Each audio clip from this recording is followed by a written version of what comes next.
Before you learned a single word, you knew how to communicate. Before you were taught to smile, to nod, to ask the right questions, you were already an expert in the art of connection. Your presence was the message. Your energy was the language. There was no gap between who you were and how you appeared. You simply were, and that was enough. It was magnetic. What if true charisma, the kind that soothes and captivates, is not about learning something new, but about remembering that ancient, effortless state?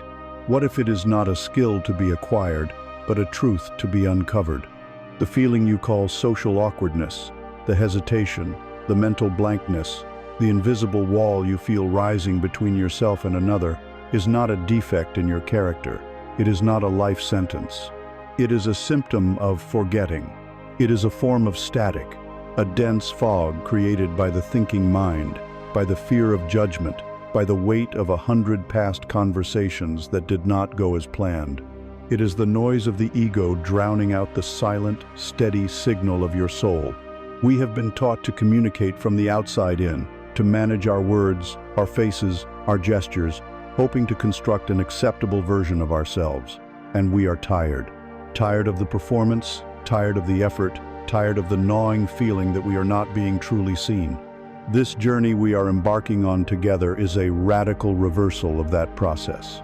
This is not a course in social tactics. There are no scripts to memorize, no poses to perfect. This is an excavation, an invitation to journey inward, to bypass the noise of the conditioned mind, and to find the quiet, powerful source of all true connection. We are here to reactivate the silent, powerful broadcast of your own being. We are not going to build a new, more confident personality. We are going to dismantle the armor that hides your true one. Together, we will reprogram, not your behaviors, but the very source of them, your perception, your energy, and your presence. It is time to come home to yourself, so that you may finally meet others without a barrier. It is time for the work of remembering. Let us begin by examining the ghost that haunts your interactions, the invisible weight you carry into every room. We will give it a name. Let us call it the awkward self. This is the entity within you that rehearses conversations that never happen, the one that replays conversations that did, editing every word with brutal criticism. It is the censor that freezes your tongue, the judge that makes your palms sweat. It is the architect of your silence, the source of your retreat. The most important thing you must understand, the foundational truth upon which this entire journey is built, is this: the awkward self is an illusion. It is not you. It has never been you. It is a phantom, a construct of memory and fear, a shadow that has no substance of its own. It only seems real because, for a very long time, you have mistaken yourself for it, allowing it to stand between your heart and the world, blocking the light. This illusion was not born in a single moment. It was built, piece by piece, over years of your life, with the innocent and misguided intention of keeping you safe. Think of it as a fortress. The first bricks were laid in childhood. Perhaps a moment in a classroom when you gave a wrong answer and heard laughter. Perhaps a time on a playground when you approached a group and were met with silence. These moments, in themselves, were fleeting. They were simply events in time. But the mind, in its role as protector, did not see them as mere events. It saw them as data, as evidence of a dangerous world. It created a rule. To speak up is to risk ridicule. To approach is to risk rejection. This rule became a brick in the wall. Another brick was laid during the tender, confusing years of adolescence, a time of intense self-consciousness where every interaction felt like a performance under a harsh spotlight. A failed attempt at a joke, a conversation that fell flat, an unspoken crush that resulted in embarrassment. Each one a new brick. The mind does not hold these memories as simple records of the past. It holds them as prophecies of the future. It weaves them into a narrative, a cautionary tale starring a protagonist who is clumsy, unwanted, and fundamentally inept at the art of human connection. The mortar that holds these bricks together is the language you use, the labels you have accepted, With every utterance of, "I am shy," or "I am just an awkward person," or "I'm not good with people," you apply another layer of this binding mortar. The subconscious mind does not debate these declarations. It accepts them as commands. When you declare, "I am awkward," you are not describing a state. You are issuing an instruction. Your entire system then organizes itself around this instruction. Your perception becomes a loyal servant to this belief, filtering reality to find constant proof of its validity. You might have 10 interactions in a day. 9 of them might be perfectly neutral, even pleasant, but your mind will seize upon the one moment of slight hesitation, the one clumsy phrase, and hold it up as proof, shouting, "See, I told you so. This is who you are." It renders you blind to the moments of grace, the smiles you receive, the easy exchanges, because they do not fit the established script of the awkward self. You are living inside a self-fulfilling prophecy authored by a version of you that no longer exists. Now, let us use our central metaphor, the actor. Imagine an actor who is given a role to play in a grand, lifelong theater production. The role is that of the awkward one. In the beginning, they simply read the lines. But over time, through countless rehearsals and performances, they become deeply invested. They study the character's nervous tics, their downcast eyes, their hesitant speech. They wear the character's drab costume day in and day out. After years of this, the actor forgets they are acting. They believe they are the character. They walk off the stage and into their life still wearing the costume, still speaking the lines, still feeling the character's anxieties as their own. The applause of others feels terrifying. The silence feels judgmental. This actor is the ego. The ego loves having a role, any role, because a role provides a sense of identity, of predictability. The ego would rather be the awkward one than be no one at all. For to be no one is to face the vast, terrifying, and liberating emptiness of pure being. And so, it clings to its painful but familiar character. It defends the fortress it has built because it cannot imagine life outside its walls. Living inside this illusion is exhausting. It consumes a tremendous amount of life force. Consider the energy you expend before a social event. The internal monologue is a frantic storm of activity. What will I talk about? What if I have nothing to say? They will all know each other. I will be the outsider. This is the awkward self rehearsing its lines of fear. Then, during the event, the energy is spent on hyper-vigilant self-monitoring, a constant running commentary. Did that sound stupid? Why did I say that? My face feels hot. I should have just stayed quiet. They are looking at me. They know I don't belong. This internal critic is so loud that it makes true listening impossible. You cannot hear what another person is saying when you are screaming at yourself. You cannot connect with their energy when yours is entirely consumed by internal warfare. And after the event, the torture continues with the post-mortem. The endless replay, the litany of perceived mistakes, the vows to never put yourself through that again. This entire cycle is a closed loop, a feedback system that strengthens the illusion with every repetition. This mental story then finds its expression in the body.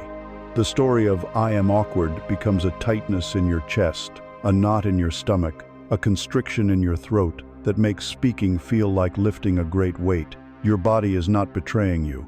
It is being obedient. It is faithfully embodying the script your mind has handed it.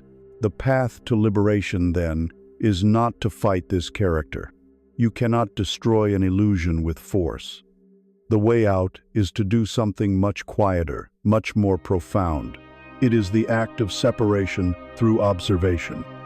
It begins with introducing a new character into the play, the silent watcher, the awareness. Right now, as you listen to these words, notice that there is a part of you that is simply listening, simply aware. This awareness is not judging the words. It is not anxious about them. It is the silent, still space in which the words are heard. This is your true nature. You are not the thoughts of inadequacy. You are the awareness that notices those thoughts. You are not the feeling of anxiety. You are the consciousness in which the feeling of anxiety arises, plays its part, and, if you let it, eventually fades. Let us try a simple practice. Close your eyes for a moment if you feel comfortable. Bring to mind this character, this awkward self. See it as a person separate from you. Perhaps it looks like a younger version of yourself. See its nervous habits, its worried expression. Hear the frantic, repetitive thoughts it thinks. Observe it with a neutral, compassionate curiosity, as you would watch a character in a film. Do not judge it. Do not try to change it. Simply watch. Now, ask yourself a simple question. Who is the one that is watching? In this moment of pure observation, you have created a space, a tiny crack in the armor of identification. In that space lies your freedom. You, the watcher, are not awkward. You, the watcher, are not afraid. You are the calm, infinite sky, and the awkward self is just a cloud passing by. From this day forward, begin to change your language. When the familiar feeling of social fear arises, instead of thinking, "I am so awkward," gently correct it. Think, there is a feeling of awkwardness arising. When the mind begins its tirade of self-criticism, instead of believing it, notice, the mind is telling a story about being awkward. This is not a word game. It is a profound shift in identity. It takes the I out of the equation. It withdraws the energy of your belief from the illusion. Without your belief, the phantom begins to starve. It begins to grow transparent. You stop feeding the ghost. This is the first step in its dissolution. You have spent a lifetime believing you are the actor, trapped in a painful role. Now, you are beginning to remember that you are the entire theater, the stage, the lights, the silent audience. The actor is just a small, temporary part of the show. We have now shone a light on this phantom, this construct of thought and memory. We have seen that it is not solid, not fundamental to who you are.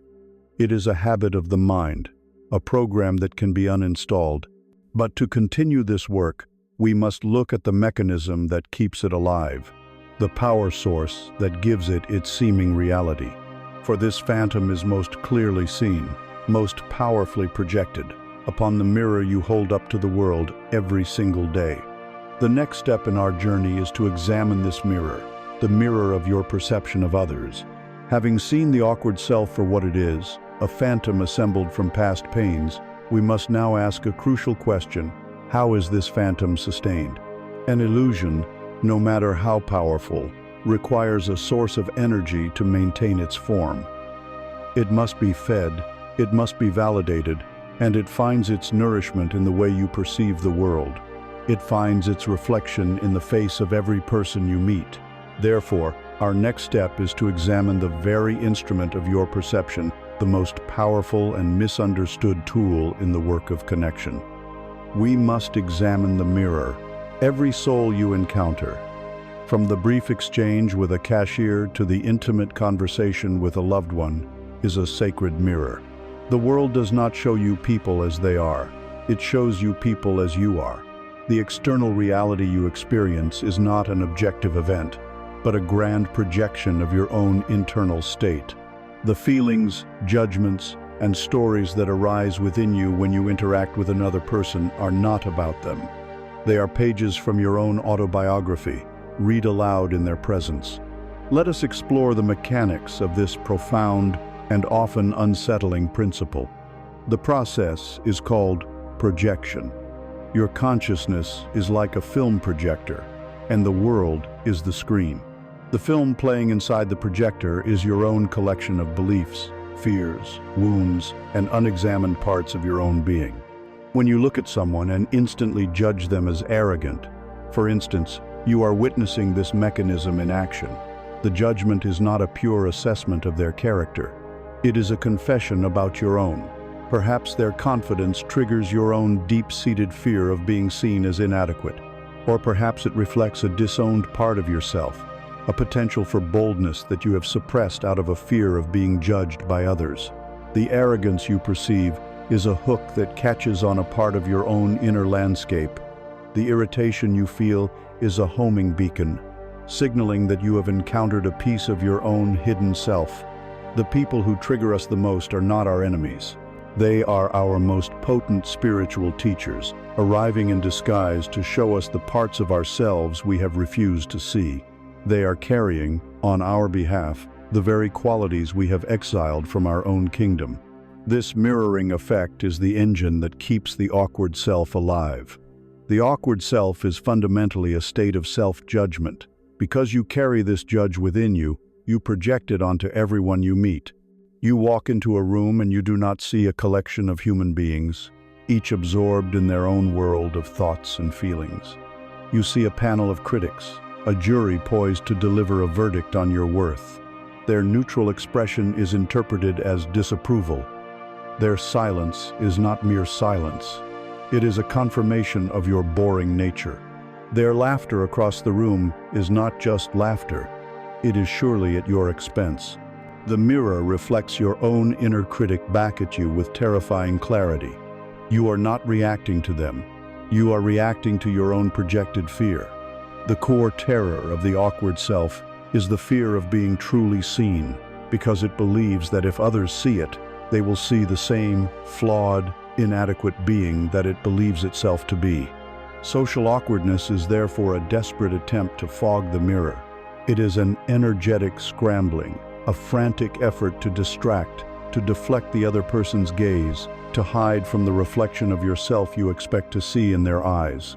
The endless, anxious internal monologue is a smokescreen designed to obscure the simple, terrifying, and liberating act of being present with another human being and allowing yourself to be seen. This principle of the mirror, however, works in both directions. It does not only reflect our shadows, it also reflects our light.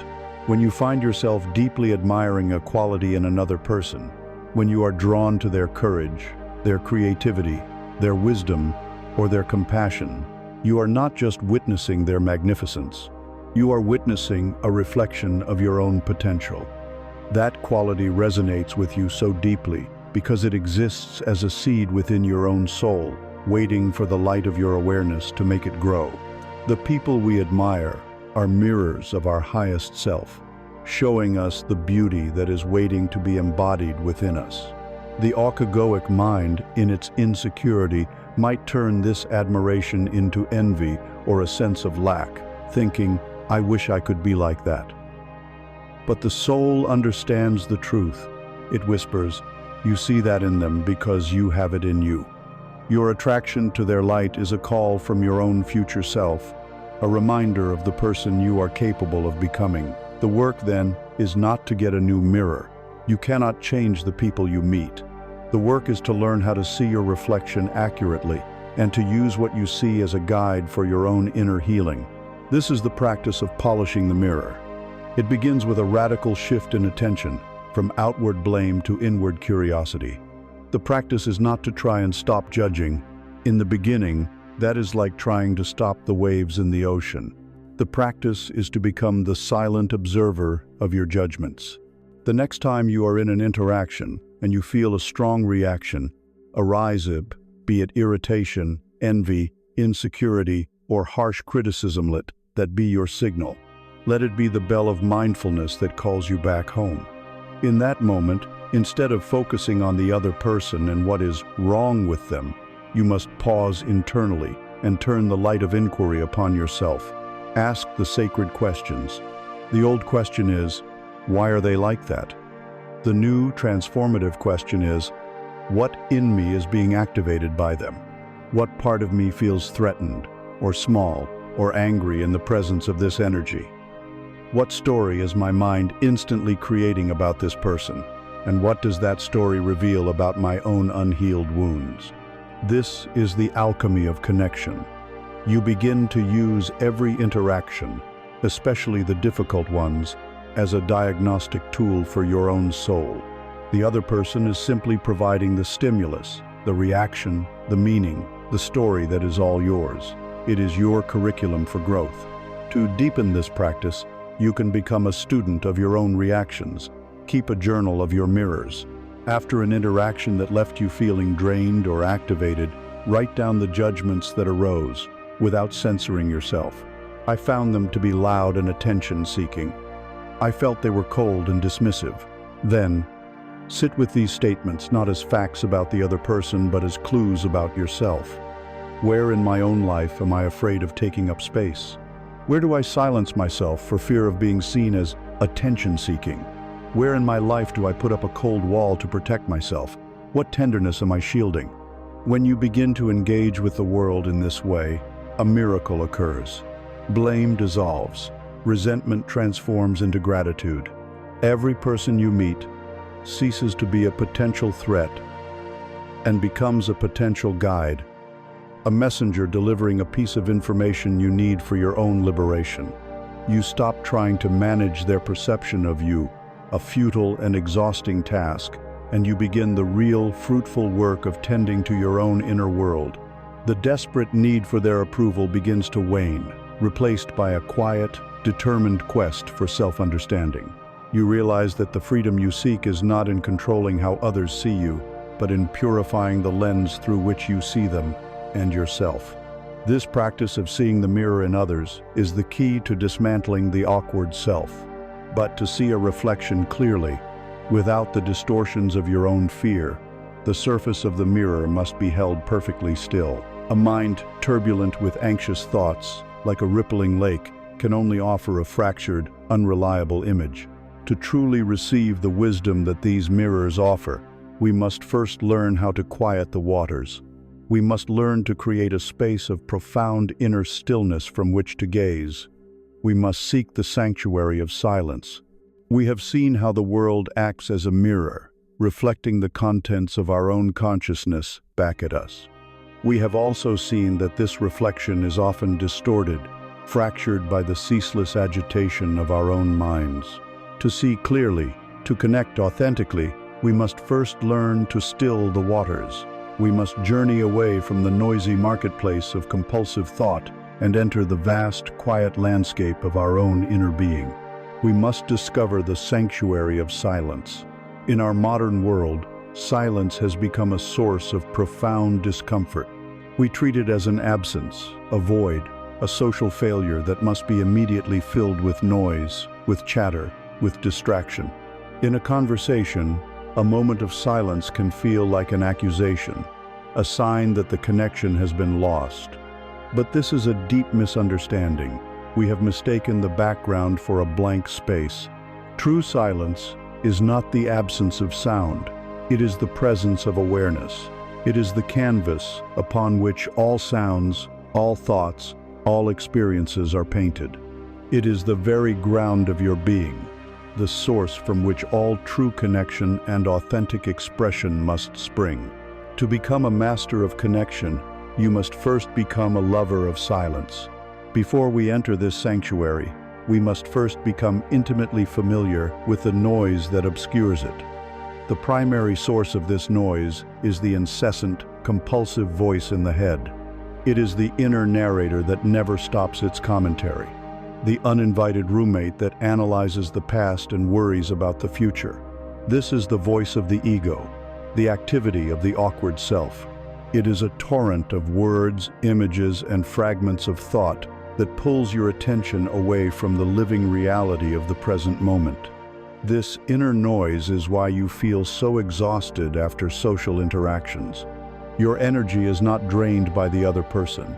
It is consumed by the friction of your own unobserved mind.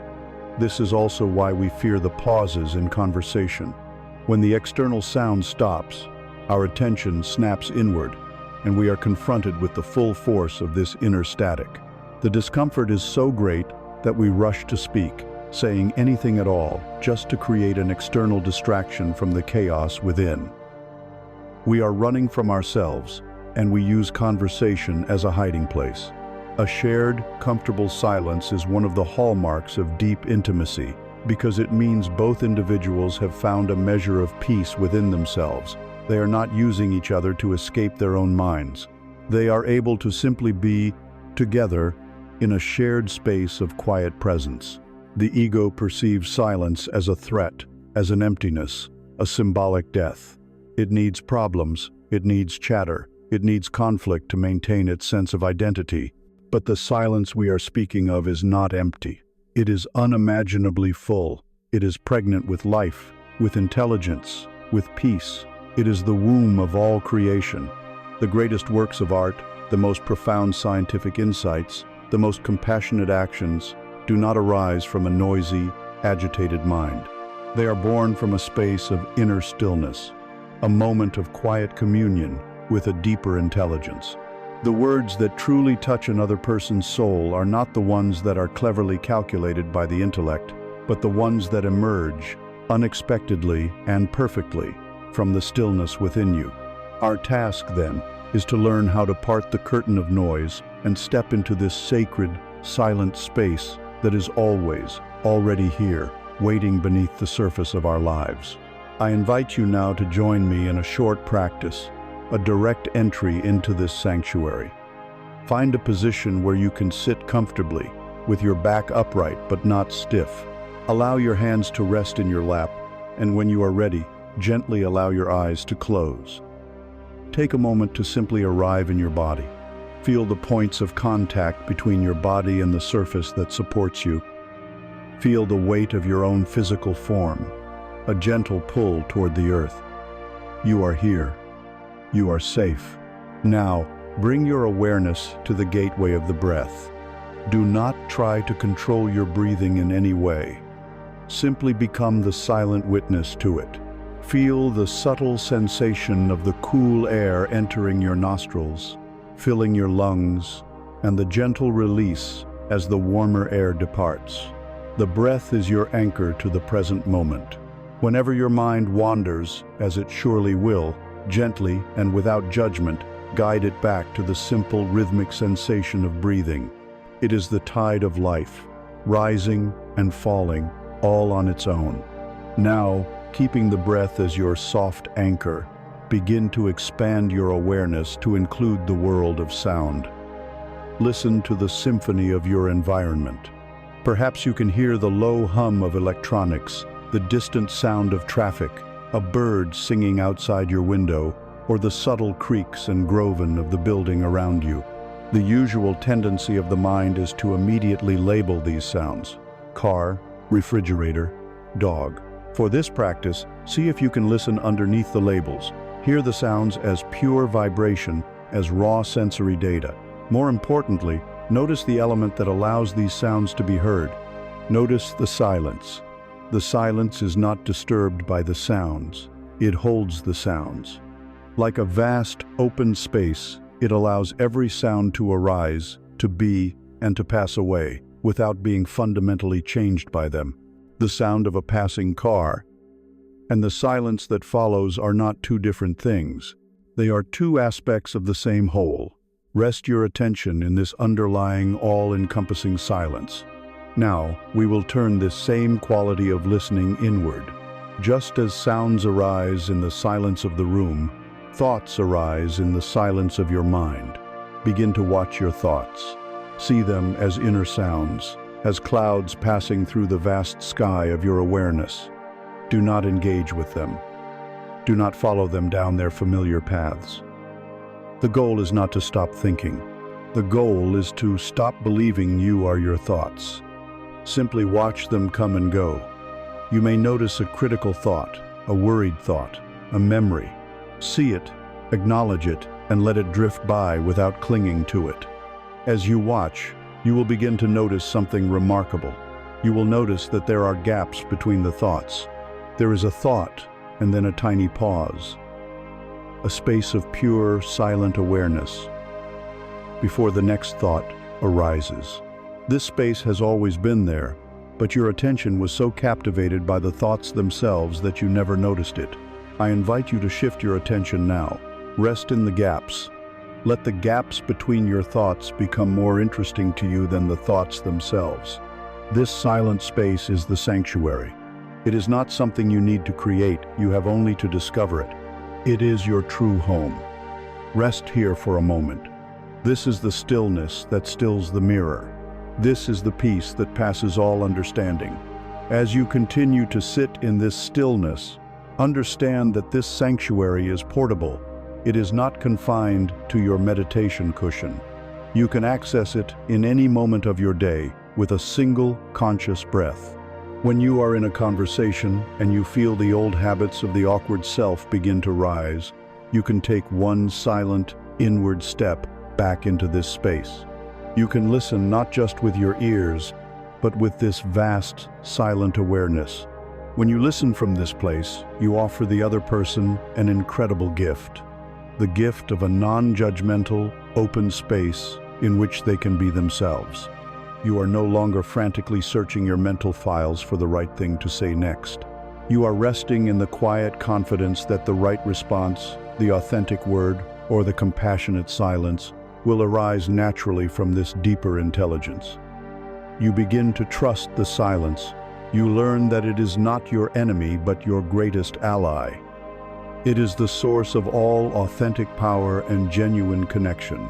You have now touched the bedrock of your own being, the silent, conscious space that exists prior to all thought, all emotion, all identity. This is the end of the search for clever techniques, and the beginning of a life lived from a place of deep, inherent peace. When you learn to live from this sanctuary, to speak from it, and to listen from it, you cease to be a person who is trying to connect. You become connection itself. From this inner stillness, from this sacred silence you have just explored, a new quality of being begins to emerge. It radiates from you without effort. It is a language older than words, a currency more valuable than wit. It is the direct expression of the conscious space you have discovered within. We call this powerful, silent radiation, presence. From the profound and fertile ground of the inner sanctuary, a quality of being now begins to emerge. It is not something you do, but something that arises from you when you cease all unnecessary doing. It is the natural fragrance of a consciousness that has come home to itself. This quality is presence. Presence is the language the soul speaks, a silent communication that transcends words and gestures. It is the most potent force in human connection, and the true source of the authentic charisma you seek. We have been taught that charisma is a collection of external skills: wit, storytelling, a charming smile, an impressive vocabulary. But these are merely the leaves on the tree. Presence is the root system, hidden deep within the soil of your being. A person can possess all the external skills and yet feel hollow, leaving you with a sense of unease. Conversely, a person can be quiet, simple in their speech, and yet their very being can feel like a homecoming, a place of deep peace and acceptance. This is the power of presence. It is the silent, undivided offering of your full attention, the greatest gift you can give to another human being. Consider the lighthouse. A lighthouse does not run up and down the coastline screaming at ships to avoid the rocks. It does not try to be clever or persuasive. It simply stands, anchored to its foundation, and it shines. Its power is not in its noise, but in the steady, reliable, unwavering quality of its light. Your presence is your light. To truly understand what presence is, we must first become acutely aware of its opposite, the state of absence, which has become the normalized condition of modern humanity. Think of a typical conversation. You are physically there, your body occupying a chair, your ears receiving sound waves. But where is your attention? Where is your energy? Perhaps you are listening with only one fraction of your mind, while the rest is busy formulating your reply, judging what the other person is saying, relating it back to your own experiences. Or worse, thinking about an email you need to send, or what you will have for dinner. You are a house with nobody home. The person speaking to you, on a subconscious, energetic level, feels this. They feel they are talking to a ghost, an empty shell. They do not feel truly seen or heard, and this creates a subtle but powerful sense of disconnection and loneliness. The fundamental law is this: energy follows attention. Where your attention goes, your life force flows. If your attention is lost in the labyrinth of compulsive thought, your energy, your very essence, is not available to the interaction. You are energetically absent. This is the chronic state of the awkward self. It is never fully here, now. It is perpetually lost in thoughts of past failures or future anxieties. And this state of absence is palpable. It feels cold, distant, and unsafe to others. No matter how polite your words may be, the great cost of this absence is that you miss life itself. Life is only ever happening in this one eternal moment. The subtleties of connection, the fleeting emotion in another's eyes, the unspoken truth behind their words, the warmth of a shared moment are all happening now. To be lost in thought is to be in a self-imposed exile from the richness of life. Presence, then, is the conscious act of reclaiming your attention and bringing it fully into the present moment. It is a state of total receptivity. When you are truly present with someone, you are not filtering their words through your own agenda. You are not listening in order to reply. You are listening in order to understand, to receive. You create a wide, open, non-judgmental space for them to exist in. To be received in this way is a profound act of love.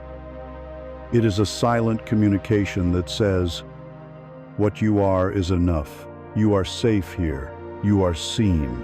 This feeling of being seen is what every human soul craves, and it is what forges the deepest bonds of connection. This state of presence is not an abstract idea. It is a deeply embodied experience. The mind can easily time travel to the past or the future, but your body is always, unequivocally, here, now. Therefore, the gateway to presence is always through the body. The simple act of bringing your awareness to the inner life of your body, the sensation of your breath moving in your chest, the feeling of your feet on the floor, the subtle tingling of aliveness in your hands, instantly pulls your scattered consciousness out of the phantom world of thought and anchors it in the living reality of the now. When you are anchored in this way, you discover a still point within yourself. You become the calm center in the midst of any external storm. Even when a conversation is difficult or emotionally charged, a part of you remains rooted in the sanctuary of silence we have already explored. You are the deep, still ocean, and the emotions are merely waves on the surface.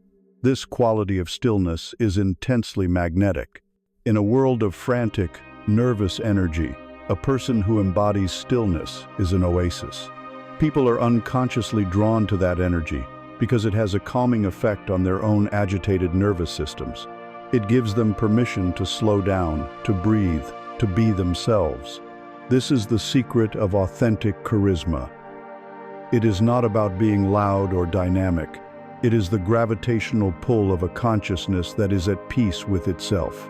It is the deep reassurance that radiates from someone who is fully at home in the present moment. Like any capacity, presence can be cultivated through practice. It is a muscle that strengthens with use. One of the most direct ways to do this is to maintain a continuous, gentle awareness of your inner body. Right now, as you are listening, can you feel the subtle field of energy within your hands? Not thinking about your hands, but feeling them from the inside. Can you feel the aliveness that pervades your entire body? This inner body awareness can become a constant anchor to the now. You can maintain this gentle inner connection even while engaged in conversation.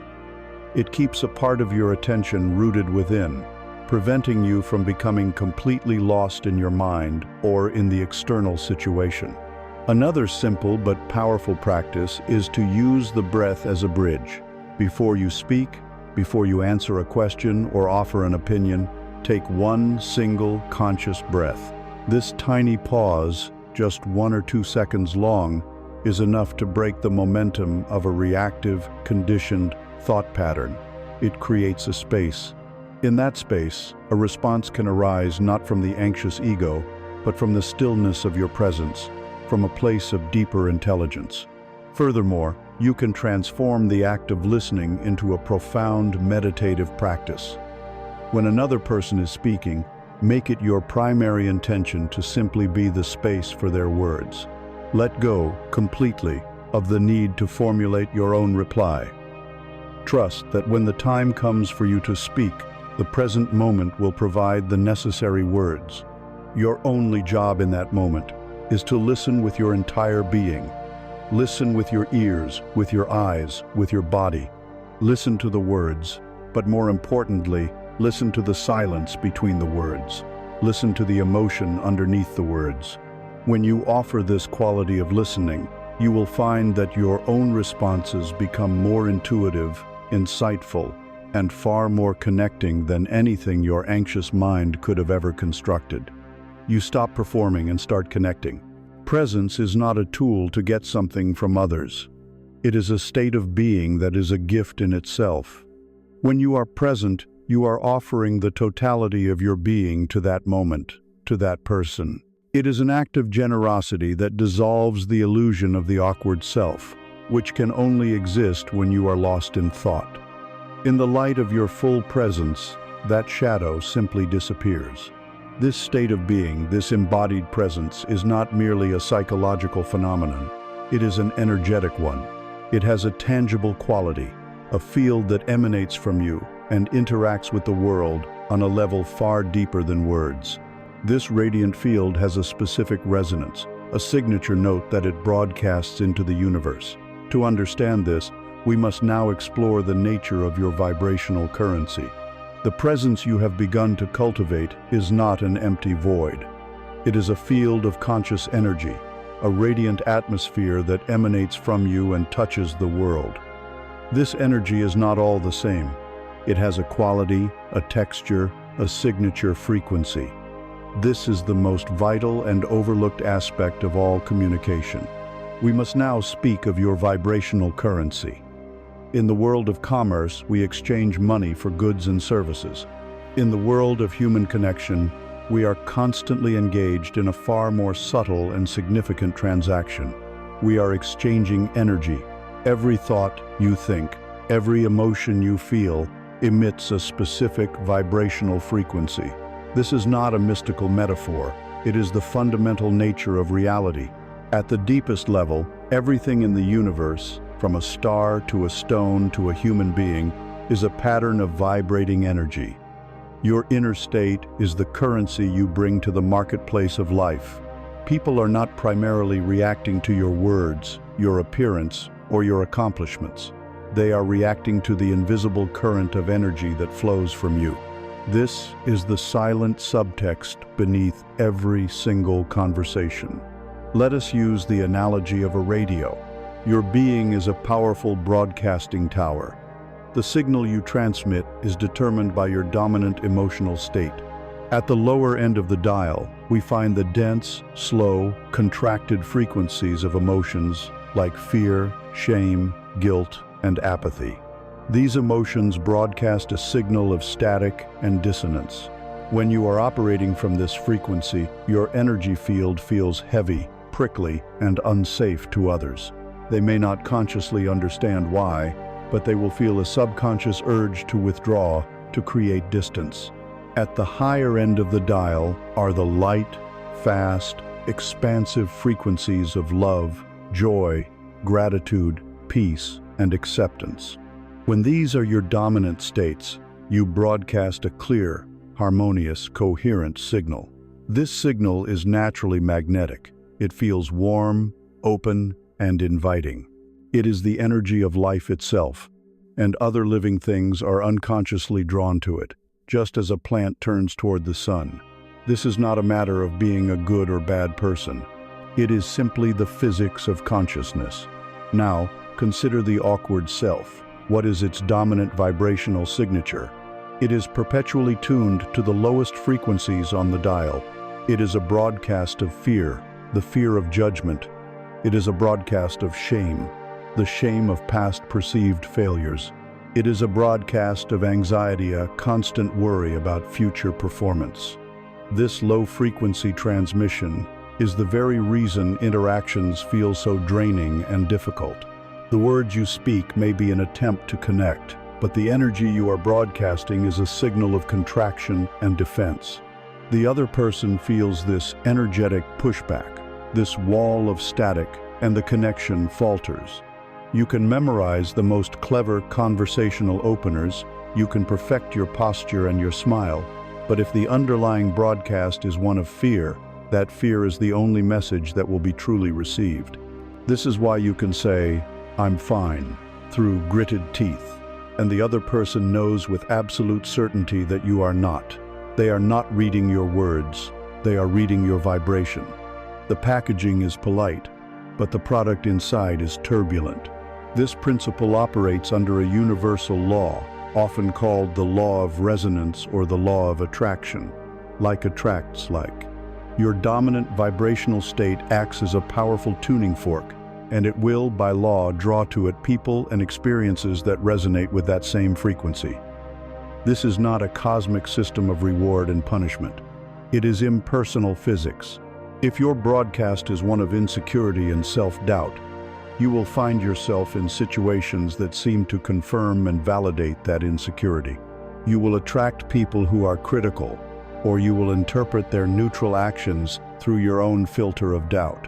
If your broadcast is one of quiet self-acceptance and inner peace, you will find that you attract people who are accepting and kind. You will discover a sense of ease and flow in your interactions. The world is not happening to you. The world is responding to you. Your primary work in becoming a charismatic and connected person, therefore, has nothing to do with learning what to say to others. It has everything to do with learning how to manage your own inner state. You must become an alchemist of your own energy, learning to consciously shift your frequency from the lower bands of fear to the higher bands of love and acceptance. This vibrational alchemy is a practical skill that you can cultivate. It begins with a conscious choice of focus, for your attention is the conductor of your energy. One of the most powerful frequency shifters available to you in any moment is the practice of gratitude. Gratitude is not merely a polite platitude, it is a potent vibrational medicine. The state of fear is always rooted in a perceived lack of safety, lack of love, lack of worth. Gratitude is its direct antidote. It is the conscious turning of your attention toward what is present, what is good, what is a blessing. The simple, genuine act of feeling thankful for the air you are breathing, for the chair that is supporting you, for a memory of a loved one, instantly begins to raise your frequency. It shifts your entire being from a state of contraction to a state of expansion. A daily practice of writing down or simply feeling 3 things you are grateful for can radically alter your baseline vibration over time. Another essential tool is the practice of acceptance and letting go. A tremendous amount of our energetic currency is wasted in resisting reality. We fight with what is. We wish the past had been different. We resent our present circumstances. We fear the future.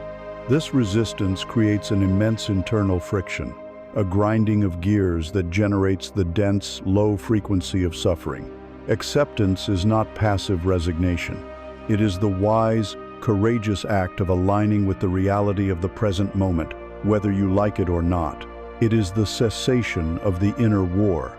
When you let go of your mental argument with reality, the friction ceases. A space of peace opens up. This surrender is an act of immense power, and it immediately elevates your vibrational state. It is the choice to value your inner peace more than you value your need to be right or your desire for things to be different. You are the sole governor of your inner kingdom. You have the ultimate power to choose where you place your focus. You can place it on the static, on the fear, on the lack, or you can place it, with gentle and persistent effort, on gratitude, on acceptance, on the simple beauty of being alive. This choice determines the signal you send out to the world. Therefore, when you prepare to enter a social situation, your primary preparation should not be rehearsing what you will say.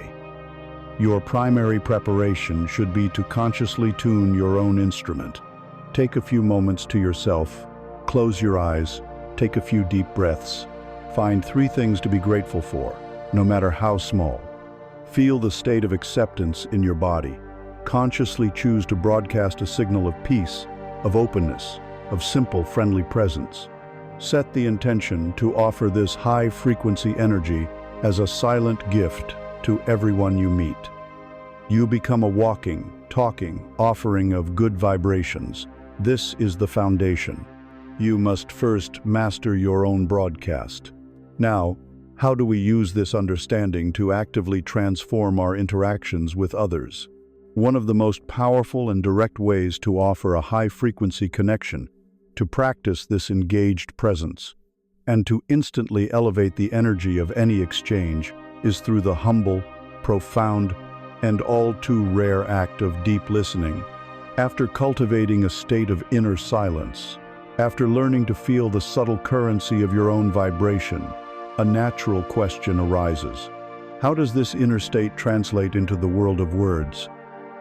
For so long, speaking has been a source of anxiety, a performance fraught with the danger of saying the wrong thing. We have been taught to think before we speak, but for the awkward self, this thinking is a frantic, fearful calculation that often results in silence or stilted, inauthentic speech.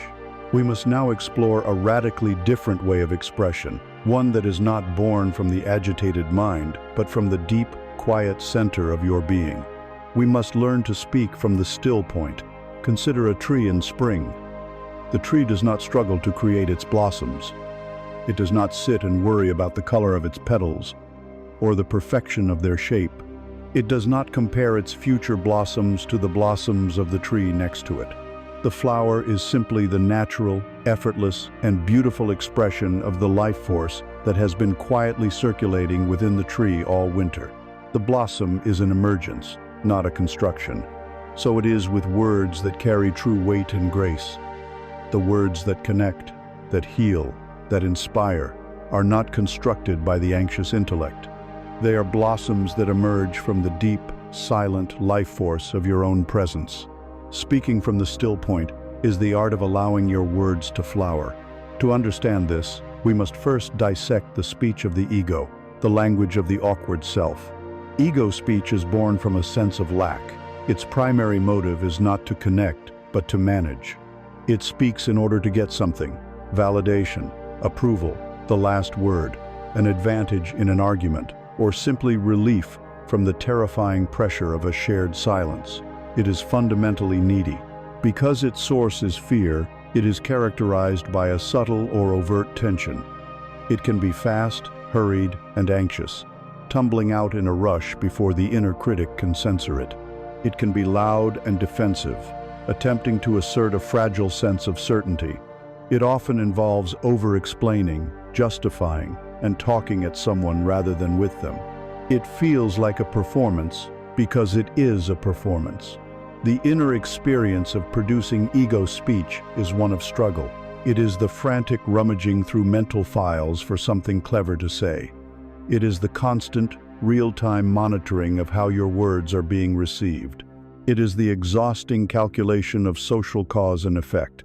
This is the speech that leaves you feeling drained, hollow, and often filled with regret. It is an expenditure of energy, not an expression of it. Speaking from the still point is a complete reversal of this process. Its source is not lack, but the fullness of the present moment.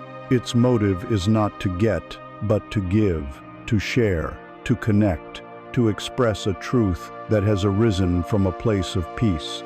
It arises from the silent, aware space within you, the sanctuary we have previously explored. You do not have to think up what to say.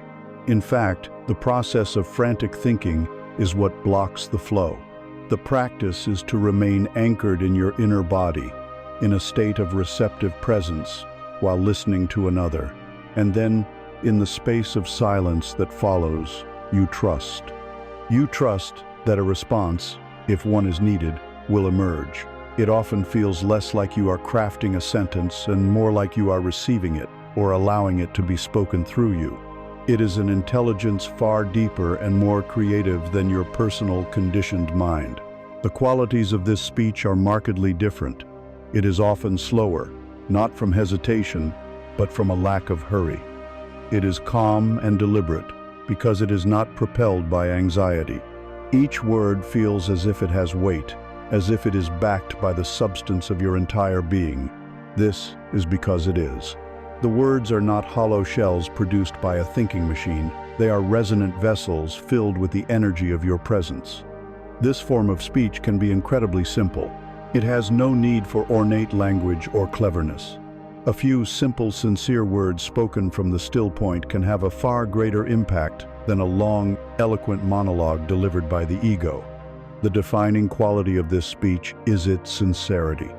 It feels real because it is real. It is an honest reflection of your state of being in that moment. It does not leave you feeling drained. It can actually feel energizing, as it is an authentic expression of the life force moving through you. A crucial element in this practice is learning to love the pause. The ego is terrified of the pause. It sees it as a void, a failure. But the pause is the sacred space where you connect with the still point. It is the moment you dip your bucket into the deep, silent well of your own presence.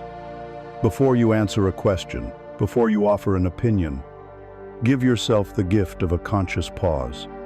Take one breath. This is not a sign of weakness or confusion. It is a sign of wisdom.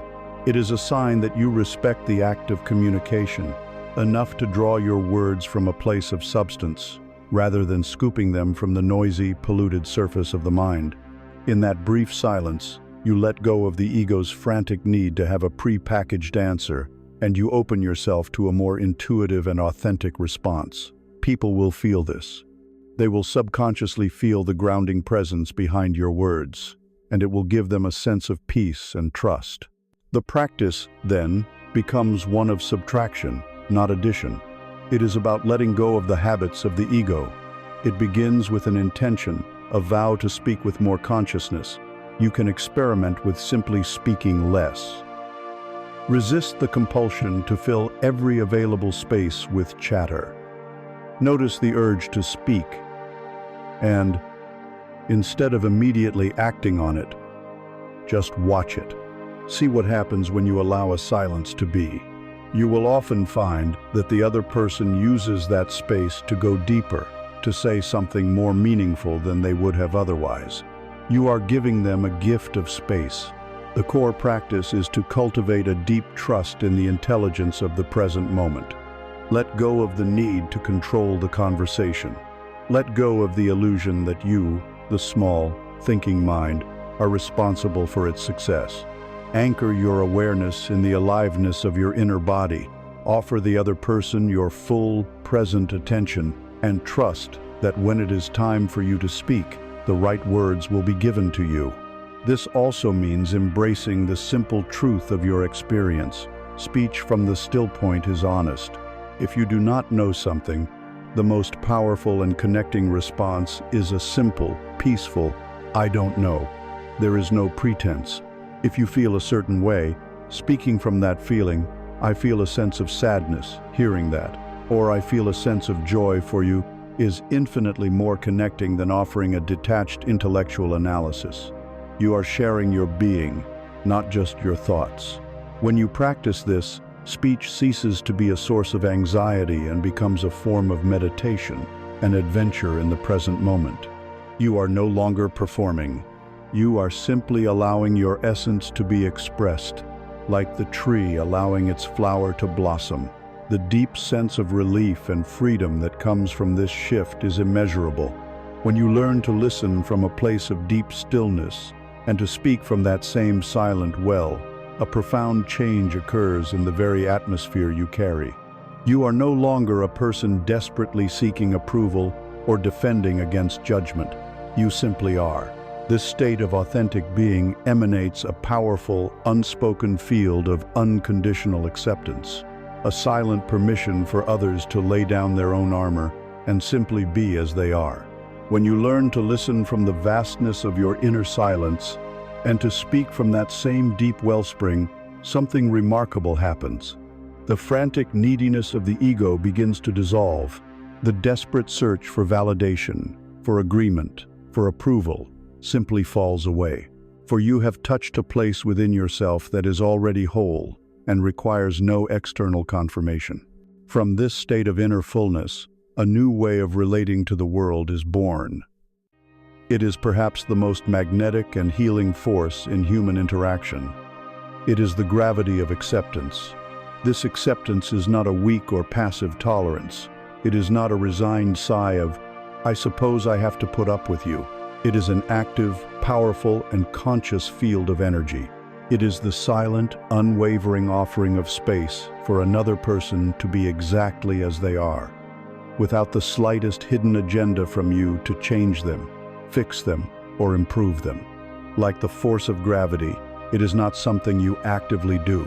It is a fundamental property of a being who has found peace within themselves. It is a quiet power that draws others in, not through effort, but through its very nature. To grasp the potency of this force, we must first be brutally honest about its opposite, which is the default operating mode for most of us. Our interactions are riddled with a subtle, and sometimes not so subtle, violence of non-acceptance. We listen to a friend's problem, and before they have even finished speaking, our mind is already churning, formulating solutions, thinking of advice, planning how to fix their situation.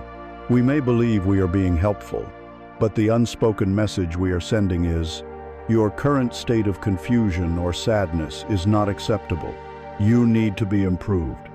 We listen to someone's opinion, and we immediately search for the flaws in their logic, preparing our counter-argument. The unspoken message is, "Your way of seeing the world is wrong. My way is right." This constant, low-level impulse to correct, to manage, and to improve others is a form of judgment. It creates a field of tension. It forces the other person onto the defensive, compelling them to protect their position, their feelings, their very identity. Most of our relationships are built upon this shaky foundation of conditional connection. We offer our attention, our love, our friendship, if the other person meets certain unspoken conditions. If you agree with my politics, if you share my sense of humor, if you behave in a way that doesn't trigger my insecurities. This transactional way of relating is the source of immeasurable conflict and loneliness. It forces everyone to wear a mask, to perform a version of themselves they believe will be acceptable, hiding the parts they fear will be rejected. The great secret is that our inability to fully accept another person is a direct and perfect reflection of our inability to fully accept ourselves. The parts of them that irritate us the most are often the parts of ourselves that we have disowned. The loud, boisterous person may trigger us because we have suppressed our own desire to take up space. The quiet, withdrawn person may bother us because they mirror back our own fear of being invisible. Our relentless attempt to control and improve others is a projection of the relentless inner critic that is constantly trying to control and improve us. We cannot offer the world a peace we have not first cultivated within our own heart. You cannot pour from an empty cup. True acceptance, therefore, is a radical act of peace. It is the cessation of this inner and outer war. Let us use our metaphor of the sun. The sun does not choose where it shines. It does not withhold its light from the weeds while giving it to the flowers. It does not judge the jagged rock or the flowing river. It simply radiates the light of its own being, unconditionally, upon everything. To practice acceptance is to become like the sun. You offer the warm, nourishing light of your conscious, non-judgmental attention to the person before you, whatever their state. You shine your awareness upon their anger, their joy, their confusion, their brilliance, without preference. You let go of the need for them to be different than they are in that moment. It is crucial to understand that this is not the same as agreement or endorsement. Acceptance does not mean you must agree with their political views.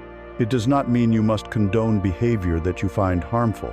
It does not mean you must abandon your own values or tolerate abuse. It simply means you relinquish the inner argument with the reality of who they are in that moment. You can hold your own truth. You can set firm boundaries.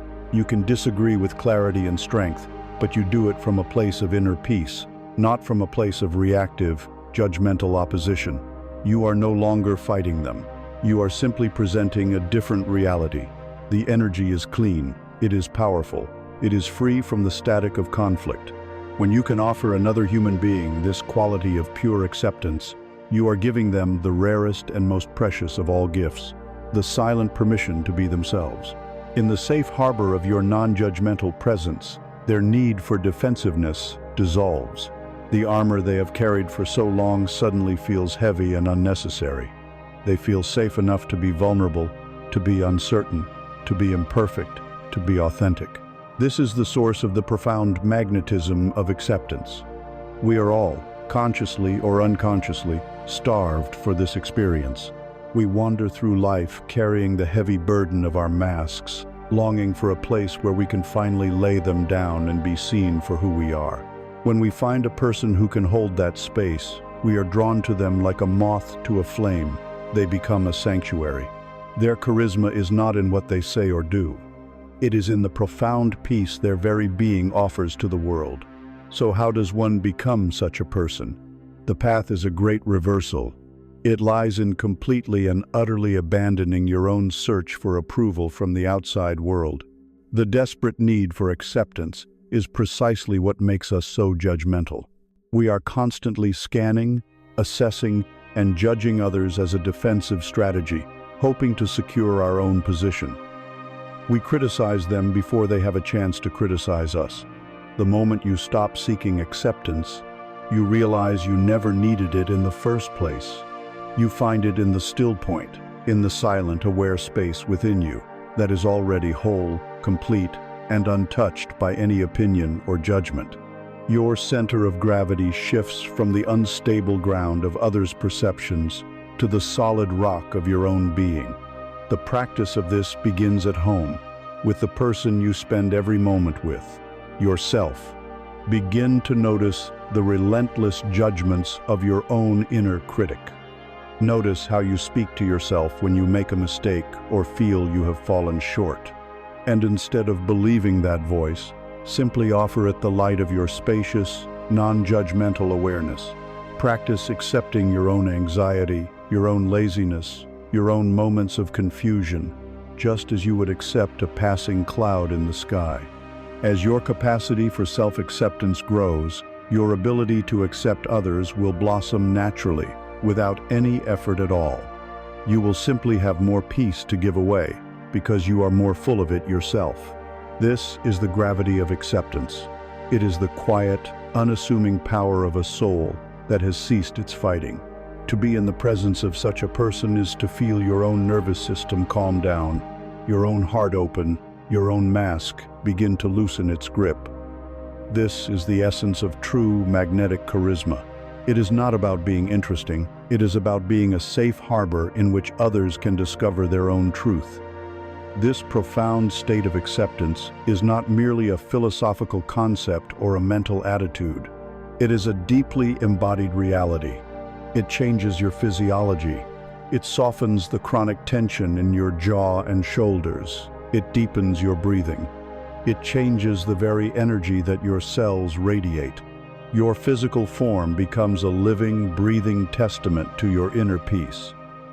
We must now explore the wisdom of your vessel and understand how the body itself becomes a resonant chamber for connection. The state of profound acceptance we have spoken of is not an abstract thought. It is a physiological reality, a state of being that must be felt and inhabited in your very bones. For too long, our journey of self-discovery has been a conversation held only from the neck up, a negotiation between the warring factions of the mind. We have treated the body as a machine to be commanded, a beast of burden to be dragged along, or an object of aesthetic judgment. We have forgotten that the body is not a vehicle you are in. It is a living, breathing, and deeply intelligent aspect of what you are. It is the vessel of your life force, the compass of your truth, and the resonating chamber through which the music of your soul is made audible to the world. To understand its role in connection, we must first acknowledge how the body has been serving as a storehouse for our past. It is an exquisitely faithful servant. Every fear you have ever felt, every anger you have suppressed, every grief you have not fully processed, is still living within you, not as a memory in the mind, but as a physical pattern in the body. It lives as chronic muscular tension. Think of the tight jaw of a person who has swallowed a lifetime of unspoken words. Think of the hunched, rounded shoulders of someone carrying the invisible weight of responsibility or fear. Think of the perpetually tight stomach of one who lives in a state of anxiety, always braced for the next threat. This is the body armor we have unconsciously built around our hearts. This armor is the physical manifestation of the awkward self. It is a fortress of flesh and sinew, designed to protect us from further pain. But in doing so, it has also locked us in, preventing true connection from flowing in or out. Your unconscious body language is dictated by this armor. The crossed arms are not a conscious choice, but a physical reflex of a guarded heart. The shallow breathing is the body's response to a state of fear. You cannot simply decide to have open, confident body language, any more than you can command a violin with loose strings to produce a beautiful note. The outer expression is always a result of the inner tuning. To change the resonance, you must first tune the instrument. The body, however, is not just a museum of past hurts. It is also your most reliable guide in the present moment. Your mind is a masterful liar. It can tell you, "I'm fine," while you are in a state of turmoil. It can convince you that an unhealthy situation is acceptable. The body cannot lie. It is your infallible truth teller.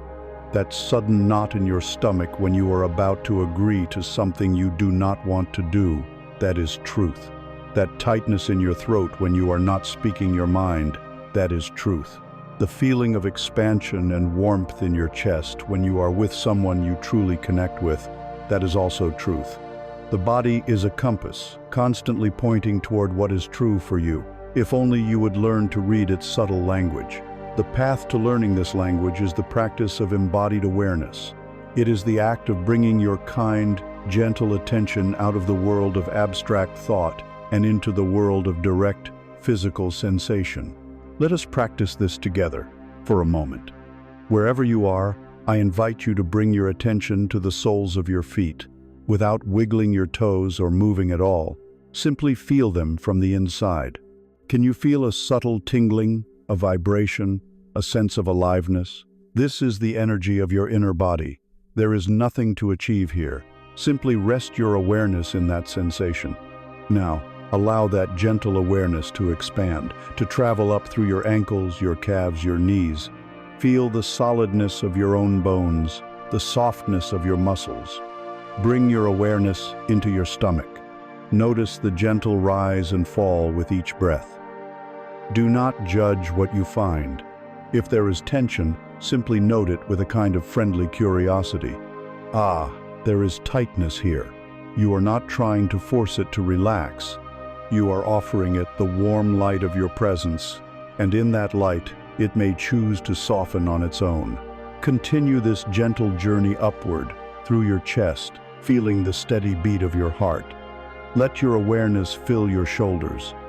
This is an area where so many of us hold the weight of the world. Just feel what is there. Let your awareness flow down your arms and into your hands. Feel the life force at your fingertips. Finally, bring your awareness to your neck, your jaw, your face, the tiny muscles around your eyes. Simply be with the sensations as they are. This practice of inhabiting your body is a profound act of self-acceptance. It is a homecoming. As you cultivate this embodied awareness, you begin to use your body as a wise counselor in your daily interactions. When you are speaking with someone, and you notice your shoulders begin to tense up and creep toward your ears, it is a signal. It is your body telling you something important. Perhaps you feel unsafe. Perhaps you have stepped into the old pattern of performance. Instead of ignoring it, you can pause internally, take one conscious breath into that tension, and bring yourself back to the present moment. This inner listening allows you to respond to situations with far greater wisdom and authenticity, rather than reacting from unconscious patterns of fear. When your body is free from this chronic armor, when it is open and relaxed because your inner state is one of peace and acceptance, it becomes a powerful broadcasting antenna for connection. This is the resonating chamber in action. An authentically relaxed body is deeply charismatic. Your open posture, your deep, slow breathing, your soft gazethes are not techniques you are applying. They are the natural, outer expression of your inner alignment. People feel this on an unconscious level. Your physical state of ease creates a resonant field that invites their nervous system to relax as well. It silently communicates that this is a safe space, that they do not need to perform, that they can let down their own armor. Your very physiology becomes an act of generosity. The well-tuned violin of your body, played by the musician of your peaceful presence, naturally produces a beautiful, resonant sound that calls others into a state of harmony. Your body, then, is not a problem to be solved or an object to be disciplined. It is your most immediate and trustworthy connection to reality, your wisest ally in the art of living, and the physical instrument through which your consciousness expresses itself. By learning to listen to it, to care for it, and to inhabit it fully, you become grounded, rooted, and powerfully present. Your connection to the earth becomes as strong as your connection to your spirit. As you learn to inhabit your body with this kind of gentle, moment-to-moment awareness, as your mind and your physical vessel begin to cease their old war and operate in beautiful harmony, a new kind of courage arises.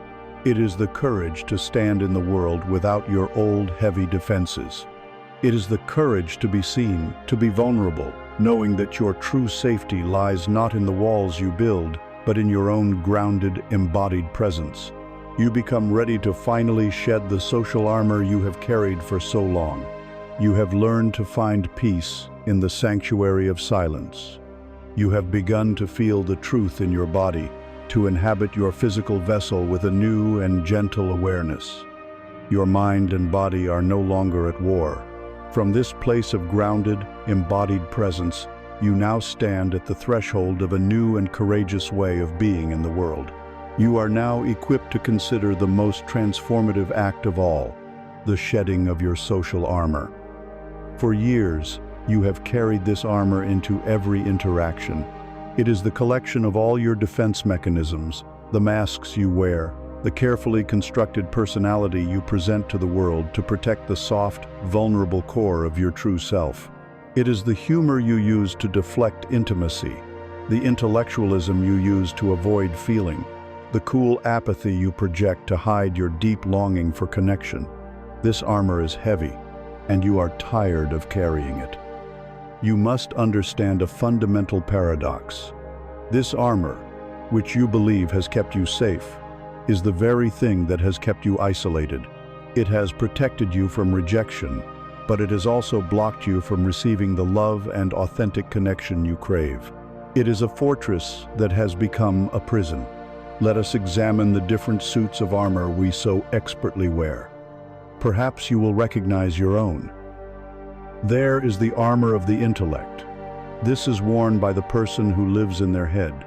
They use complex arguments, obscure facts, and endless analysis to keep conversations abstract and safe, far away from the messy, unpredictable world of emotions. Their intelligence is a formidable wall, and they hide behind it, judging the world from a place of detached superiority, yet secretly longing to feel a part of it. Then there is the armor of the jester.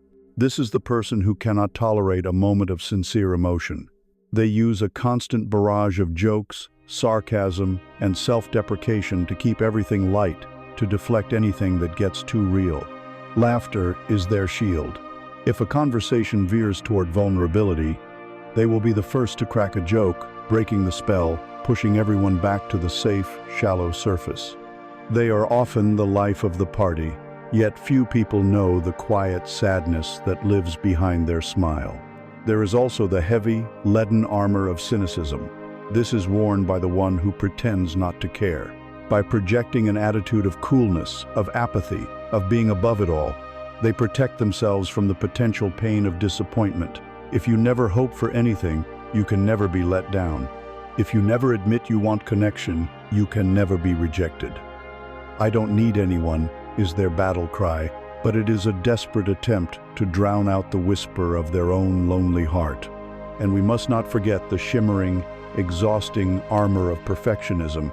This is the belief that if you can just be flawless, if your appearance is perfect, your home is perfect, your work is perfect, your children are perfect, then you will be impervious to criticism and judgment. Perfection is a shield that allows for no cracks, no mistakes, no humanity. It is an impossible standard that keeps the wearer in a constant state of anxiety, and it keeps others at a distance, intimidated by a facade that allows for no shared imperfection, which is the very ground of human connection. People-pleasing, too, is a form of armor. It is the armor of the chameleon, changing colors to blend in, agreeing with everyone to avoid conflict. But in its desperate attempt to be liked by all, the chameleon erases itself, becoming invisible.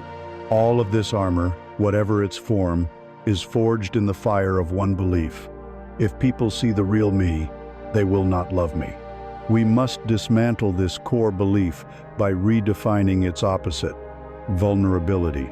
Our culture has taught us that vulnerability is weakness. This is the great lie that keeps our armor bolted on.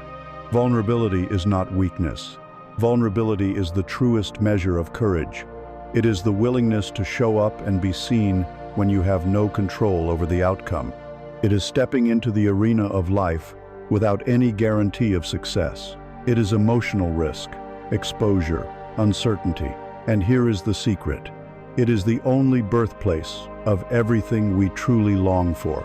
Joy, love, creativity, belonging, intimacy, all of these experiences require us to be vulnerable. You cannot experience love without the risk of heartbreak. You cannot experience belonging without the risk of rejection. To refuse to be vulnerable is to refuse the full spectrum of human experience. It is to choose a life of safety in the gray twilight that knows neither victory nor defeat. It is also crucial to understand that vulnerability is not the same as oversharing. It is not indiscriminately dumping your unprocessed trauma and anxieties onto anyone who will listen. That is often just another defensive strategy, another way to create drama or push people away. True vulnerability is based on a foundation of trust and discernment. It is the courageous act of sharing your authentic self, your feelings, your fears, your imperfect story with the people who have earned the right to hear it. It is a slow, mutual process of revealing and receiving. It is what transforms an acquaintance into a soul friend. So how do we begin this terrifying and liberating process of shedding the armor? We must do it with immense self-compassion. You built this armor for a reason. It served you. It protected a younger, more fragile version of yourself. So the first step is to thank it for its service, with gratitude and love, and then gently explain to it that you, the adult, are ready to take over now. Think of a seed. The hard outer shell of a seed is its armor. It protects the tender life within. But for the seed to fulfill its destiny and become a magnificent tree, that hard shell must crack open and fall away. The breaking of the shell is not an act of violence against the seed. It is a necessary, beautiful, and courageous stage of its growth. Your armor has been your shell. Now is the time to sprout. This practice begins with being vulnerable with yourself. It is about laying down your inner armor and admitting your own truths to your own heart, acknowledging your own loneliness, your own fear, your own longing, without the immediate impulse to judge it or fix it. You cannot share a part of yourself with another that you are not first willing to see in yourself. From there, you proceed with small, incremental acts of courage. This is not about making a single grand, dramatic gesture. It is a gentle, daily practice. Perhaps today, it is simply choosing not to use sarcasm when a friend asks you a genuine question. Perhaps tomorrow, it is admitting "I don't know" in a meeting instead of bluffing. Perhaps next week, it is sharing a small, genuine hope with a trusted loved one, or saying the words, "That hurt my feelings," instead of retreating into angry silence. These are the hammer taps that begin to loosen the bolts of the armor. Celebrate each one, recognize it as an act of immense bravery, and be discerning. Practice these small acts with people who have shown you kindness and respect. You are learning to trust your intuition about who feels safe, To shed your armor is to choose courage over comfort. It is to accept the messy, unpredictable, and heartbreakingly beautiful reality of being a human in connection with other humans. It is the most direct path to the intimacy your soul craves. As you begin to lower this armor, even just a little, something new becomes possible. The space between you and another person is no longer filled with the heavy static of fear and defense. It becomes clear. You are no longer just observing them from the battlements of your fortress. For the first time, you begin to truly feel them. You feel their hopes, their fears, their humanity. This clear, resonant space between two authentic beings is the gateway to the next, deeper level of connection. It is the gateway to empathy. Having taken the courageous step to lower your social armor, you find yourself in a new landscape. The world seems different, brighter, louder, more intense. When the armor comes off, your senses are heightened. Your nerves, long muffled by layers of defense, are now exposed to the raw data of human interaction. This newfound sensitivity can feel overwhelming, even frightening. You may feel the moods of others more acutely, the subtle currents of emotion in a room, the unspoken pain behind a forced smile. There is a temptation to retreat, to bolt the armor back on, to return to the familiar numbness. But do not retreat. This sensitivity is not a curse. It is the prerequisite for developing a true superpower of connection. You are now ready to move beyond the shallow waters of pleasantries and into the deep, flowing current of shared human experience. You are ready to learn the art of empathy. We must begin by clearing away a great and pervasive misunderstanding. What we often call empathy is, in fact, a different and lesser state: sympathy. Sympathy is feeling for someone. It is standing on the dry, safe edge of a pit, looking down at a person who has fallen in and shouting, "Oh, you poor thing, it looks terrible down there. Let me get a rope." Sympathy is born of pity, and it maintains a subtle but powerful sense of separation and hierarchy. There is the helper, and there is the one who is helped. There is the strong one, and there is the weak one. Sympathy often rushes to fix the other person's pain, not necessarily for their sake, but because their display of suffering makes us uncomfortable. We want to solve their problem so that we can feel better. It is a transaction designed to alleviate our own vicarious discomfort. Empathy is a radically different act. Empathy is feeling with someone. It is seeing the person in the pit, and instead of shouting advice from above, you climb down into the pit with them. You sit beside them in the darkness, and you do not try to fix the situation. You do not offer platitudes or easy solutions. You simply offer the quiet, unshakable truth of your presence and say, "I am here." You are not alone. Empathy dissolves the hierarchy. It is a connection between equals, founded on the humble recognition that we are all vulnerable to the sorrows of life.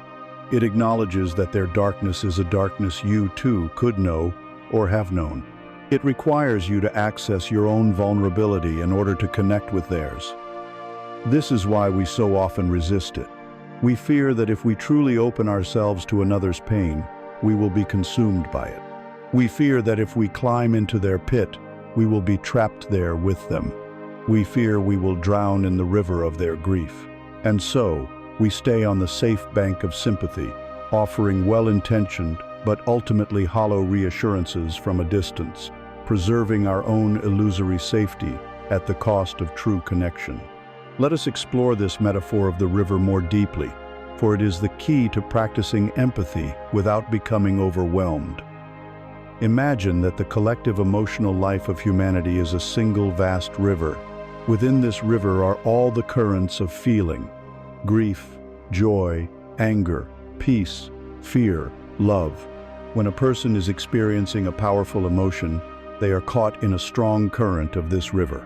A friend whose heart has been broken is being carried by the tumultuous gray current of grief. A colleague who has achieved a lifelong dream is swept up in the sparkling sunlit current of joy. To practice empathy is not to leap into the river and be carried away by the same current. That is enmeshment, a loss of self. Instead, the practice of empathy is to walk along the riverbank, right beside them. You stay firmly planted on your own ground, the ground of your own centered, embodied presence, but you walk close enough to the water's edge that you can feel the truth of their experience. You can feel the cool, damp mist of their sorrow on your skin.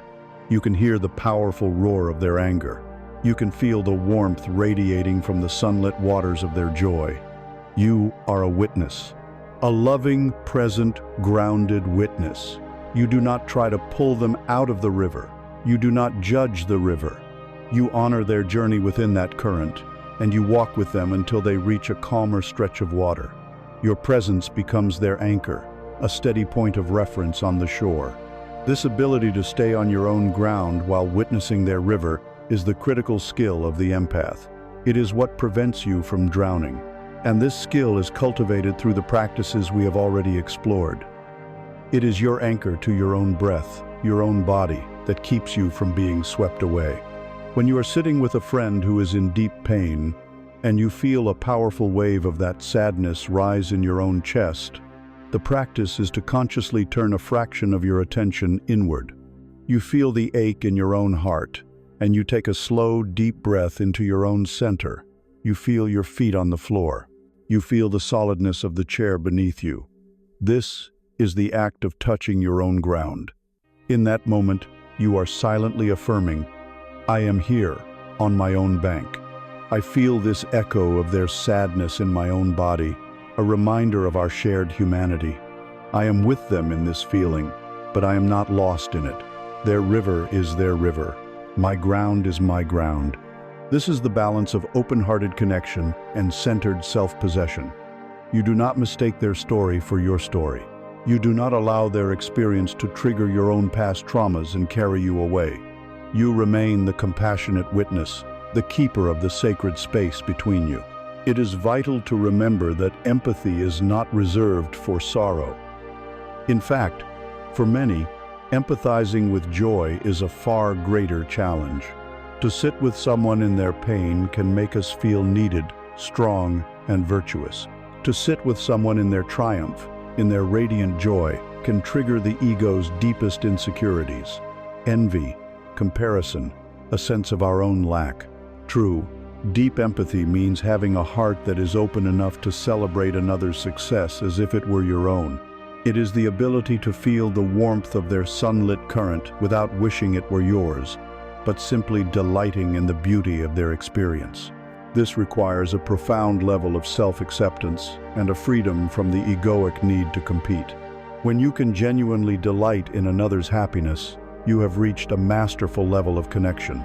You are no longer seeing them as a competitor in a zero-sum game, but as a fellow expression of the universe's infinite creativity, and their joy adds to the total sum of light in the world.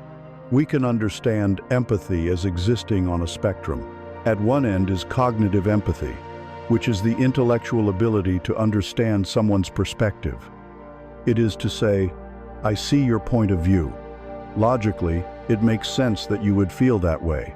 This is a valuable skill, like being able to read a map of the river, but it can remain cold and detached if it is not accompanied by feeling.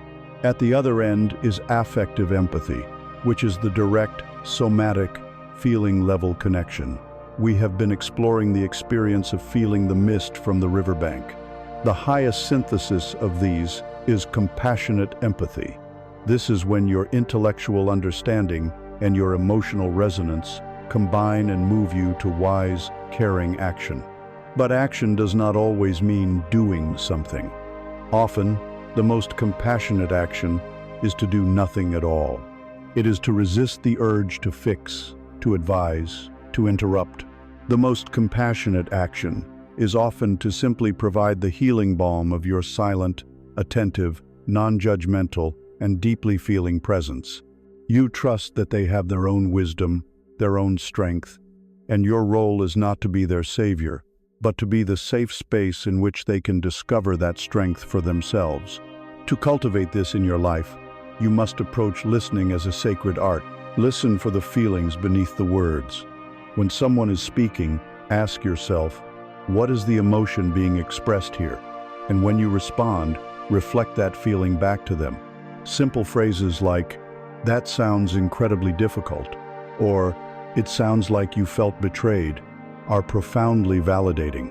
They communicate that you have not just heard the story, you have touched the heart of the experience.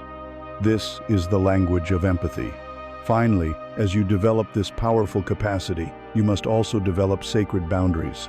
To be an empath does not mean you are a public utility, available to absorb the pain of the world 24 hours a day. That is a path to burnout, not enlightenment. You must learn to recognize your own capacity. You must know when you are grounded and centered enough to walk the riverbank with someone, and when you need to rest and tend to your own garden.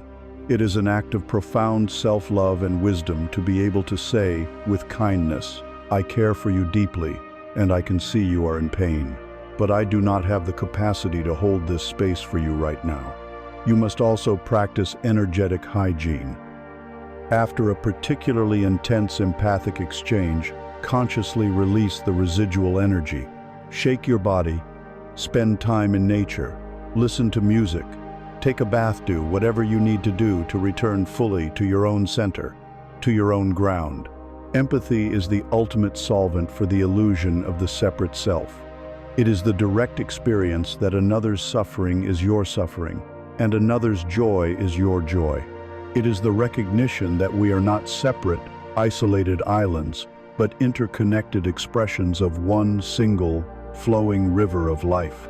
As you become more skilled in this deep, empathic connection, as you learn to sit with others in their truth without losing your own, you begin to discover a surprising and powerful secret.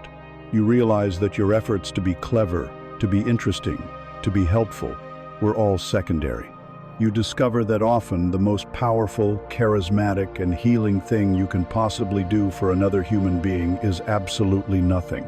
You learn that your silent, empathic presence is more eloquent and more comforting than any words you could ever devise. You discover the profound and unshakable magnetism of stillness. Through the courageous practice of empathy, you have learned to walk the riverbank of another's experience, feeling with them without being swept away. This practice teaches a profound lesson. Often, the most healing and connective act you can perform is one of non-action. It is the offering of your silent, unwavering presence. From this realization, we unearth one of the most subtle, yet potent, forms of charisma available to a human being. In a world that is addicted to noise, to speed, to constant stimulation and frantic energy, the person who can cultivate and embody inner stillness becomes a revolutionary force. We will now explore the deep and quiet power that is the magnetism of stillness. Our civilization is suffering from a sickness of noise. Externally, we are bombarded. The relentless alerts from our devices, the 24-hour news cycle, the endless scroll of social media, all conspires to keep our nervous systems in a perpetual state of agitation, a low-grade fight-or-flight response. This external chaos both creates and is fed by our internal chaos. As we have explored, the unobserved mind is a machine for producing noise, the noise of worry, of planning, of judging, of regretting. We become so accustomed to this inner and outer cacophony that silence feels alien and threatening. This fear of silence bleeds directly into our conversations. We feel an intense, almost frantic, pressure to fill every available space with words. A pause in dialogue is not seen as a moment to breathe and integrate, but as a social emergency, a sign of failure, a lapse into the dreaded state of awkwardness. We chatter to prove we are listening. We tell stories to prove we are interesting. We rush to offer opinions to prove we are intelligent. This constant verbal and energetic jostling creates a baseline of anxiety in most interactions, leaving us feeling subtly exhausted and unheard, even after an hour of non-stop talking. To embody stillness is to be a quiet rebel against this tyranny of noise.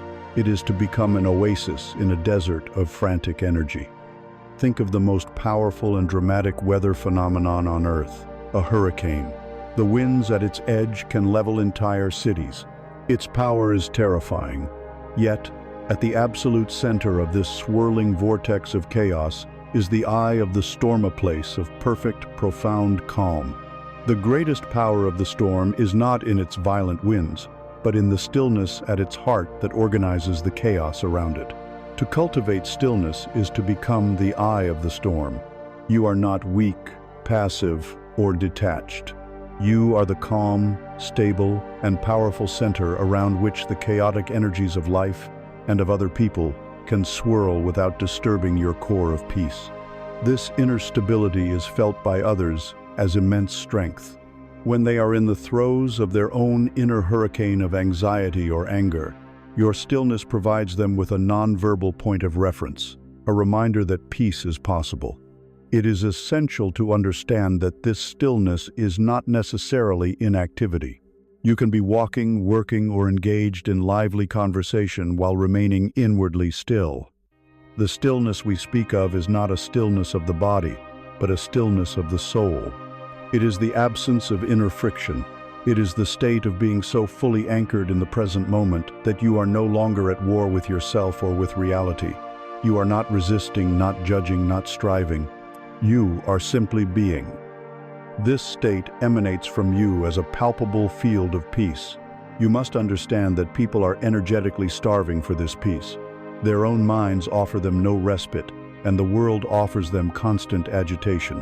When they encounter a person who genuinely embodies a state of inner stillness, their own nervous system, through the law of resonance, begins to calm down. It is like placing a frantic, vibrating string next to a calm, silent one. The frantic string begins to slow its vibration. People may not consciously understand why they feel so calm in your presence. They will simply know that they feel safe, that they can finally take a deep breath, that the relentless pressure has momentarily ceased. They will be drawn to that feeling not because of anything you have said or done, but because of the silent sanctuary your very being provides. This is the magnetism of stillness. This power can be consciously brought into your connections through a new relationship with silence in conversation. Begin by reframing the awkward silence. It is only awkward if you label it as such, if you tense up against it. What if you were to see it, instead, as a shared space of rest, a clearing in the forest of words, a moment for the conversation to breathe? The next time a pause naturally occurs, conduct a quiet experiment. Instead of your usual impulse to panic and fill it, do nothing. Simply stay present. Anchor yourself in the feeling of your own inner body. Maintain a soft, gentle gaze with the other person, and breathe. Be the one person in the room who is not afraid of the silence. In your silent comfort, you give the other person permission to be comfortable too. You will be amazed at what emerges from that space. Often, the other person, feeling the safety of your non-anxious presence, will share something deeper, more vulnerable, and more honest than they would have if you had immediately filled the gap with chatter. You are holding the space for a deeper truth to arise. You can also practice this through the art of silent listening. Instead of the constant verbal affirmations, the yeses, the ahas, the rights that we use to prove we are paying attention, try offering your stillness as a sign of your attention. When someone is speaking, give them the gift of your entire, silent, unwavering presence. Let your focused gaze and your open, relaxed body do the communicating. Your stillness says to them, on a level deeper than words, I am so fully with you that I do not need to perform my listening. I am not thinking about my response. I am simply here, receiving you. This quality of attention is so rare that it feels like a profound gift. It allows the speaker to hear themselves more clearly and to connect with their own deeper feelings. The ultimate practice is to let go of the deep-seated belief that you need to do something to be worthy of connection. Let go of the need to be entertaining. Let go of the need to be witty or clever. Let go of the need to be an impressive storyteller. Release the burden of being interesting. Give yourself permission to just be there, to be a quiet, still, aware presence in the room. Trust that your being is enough. Trust that the quality of your silent presence is a far more valuable contribution to the space than any anxious words you could offer. It is a radical act of self-acceptance and a profound gift to everyone around you. The loudest person in the room is rarely the most powerful. The most powerful person is often the one who is most at home in their own skin, in their own silence. Their stillness speaks volumes. It speaks of a deep inner peace, a strength that does not require announcement, a self-confidence that has nothing to prove. They are not a performer, seeking applause. They are a sanctuary, offering rest. As you bring this quality of embodied stillness into your interactions, something magical happens to the very fabric of conversation. It ceases to be a competitive sport, a back-and-forth volley between two separate egos trying to score points. The shared space of silence and presence that you cultivate becomes a fertile ground, a pristine canvas upon which you and the other person can begin to create something new together. The conversation is no longer a transaction of information or opinions. It is transformed into a shared act of consciousness, a living, breathing entity with a life of its own.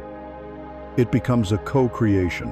Bringing the profound quality of stillness into the heart of your connections changes everything. It is the secret ingredient that transforms an ordinary interaction into something sacred. When two people meet, and at least one of them is anchored in this quiet, present, and accepting space, the very nature of their dialogue begins to evolve. It ceases to be a mere transaction of information between two separate minds, and begins to resemble a living, breathing entity, born in the space between them. We are now moving beyond the realm of individual charisma and into the magic of shared consciousness. We are learning to see conversation not as a competition, but as a co-creation. For most of our lives, we have been trained in an old and deeply unsatisfying paradigm: conversation as a transaction, or worse, as a contest. Imagine a tennis match. One person stands on their side of the court, the ego, and serves an idea, an opinion, or a story. The other person, on the opposite side of the net, rarely catches the ball and examines it with curiosity. Instead, as the ball is flying toward them, they are already preparing their return shot. They are formulating their counter-argument, thinking of a better story, or waiting for a pause so they can serve their own ball. The game is to score points. The points may be being right, being funnier, being more knowledgeable, or being more interesting. The rally continues, back and forth, but the players remain fundamentally separate, divided by the net of their individual agendas. Even when the game is friendly, it is still a game with winners and losers, with serves and returns. The currency of this game is information and ego gratification. The driving force is the awkward self's desperate need to define and defend its territory. The result of this paradigm is a world full of talk, but starved of true communion. It leaves us feeling subtly exhausted, misunderstood, and alone, even in a crowded room. The new paradigm we are invited to enter is that of co-creation. It is a shift from the tennis court to the dance floor. Imagine two skilled dancers. They do not have a rigid, predetermined choreography. One person initiates a movement, a gentle push, a turn. The other does not resist or block the movement. They receive it, feel its energy, and respond in a way that complements and continues it. The leadership flows back and forth, seamlessly.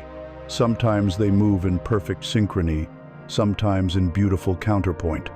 They are creating the dance together, in the moment, a thing of beauty that neither of them could have created alone. It requires immense presence, trust, and a willingness to surrender the need for absolute control. Or consider two master jazz musicians improvising. One plays a melodic phrase, the other listens, not just to the notes, but to the feeling, the color, the silence around the notes. And then they play something in response. Not their own pre-rehearsed solo, but a new phrase that honors, expands upon, or playfully questions what the first musician offered. Together, they embark on a journey of sonic discovery, weaving a piece of music into existence that did not exist moments before. This is conversation as co-creation. It is the art of weaving a tapestry of meaning together, thread by thread. When you begin to engage in dialogue in this way, something extraordinary occurs. It is as if a third entity comes into being in the space between you. Some have called this the third mind, or the collective intelligence. It is a field of shared consciousness that is greater than the sum of its individual parts. From this shared field, ideas, insights, and solutions begin to emerge that neither person possessed before the conversation began. They do not feel like my idea or your idea. They feel like our idea, something that was birthed in the fertile ground of your mutual presence.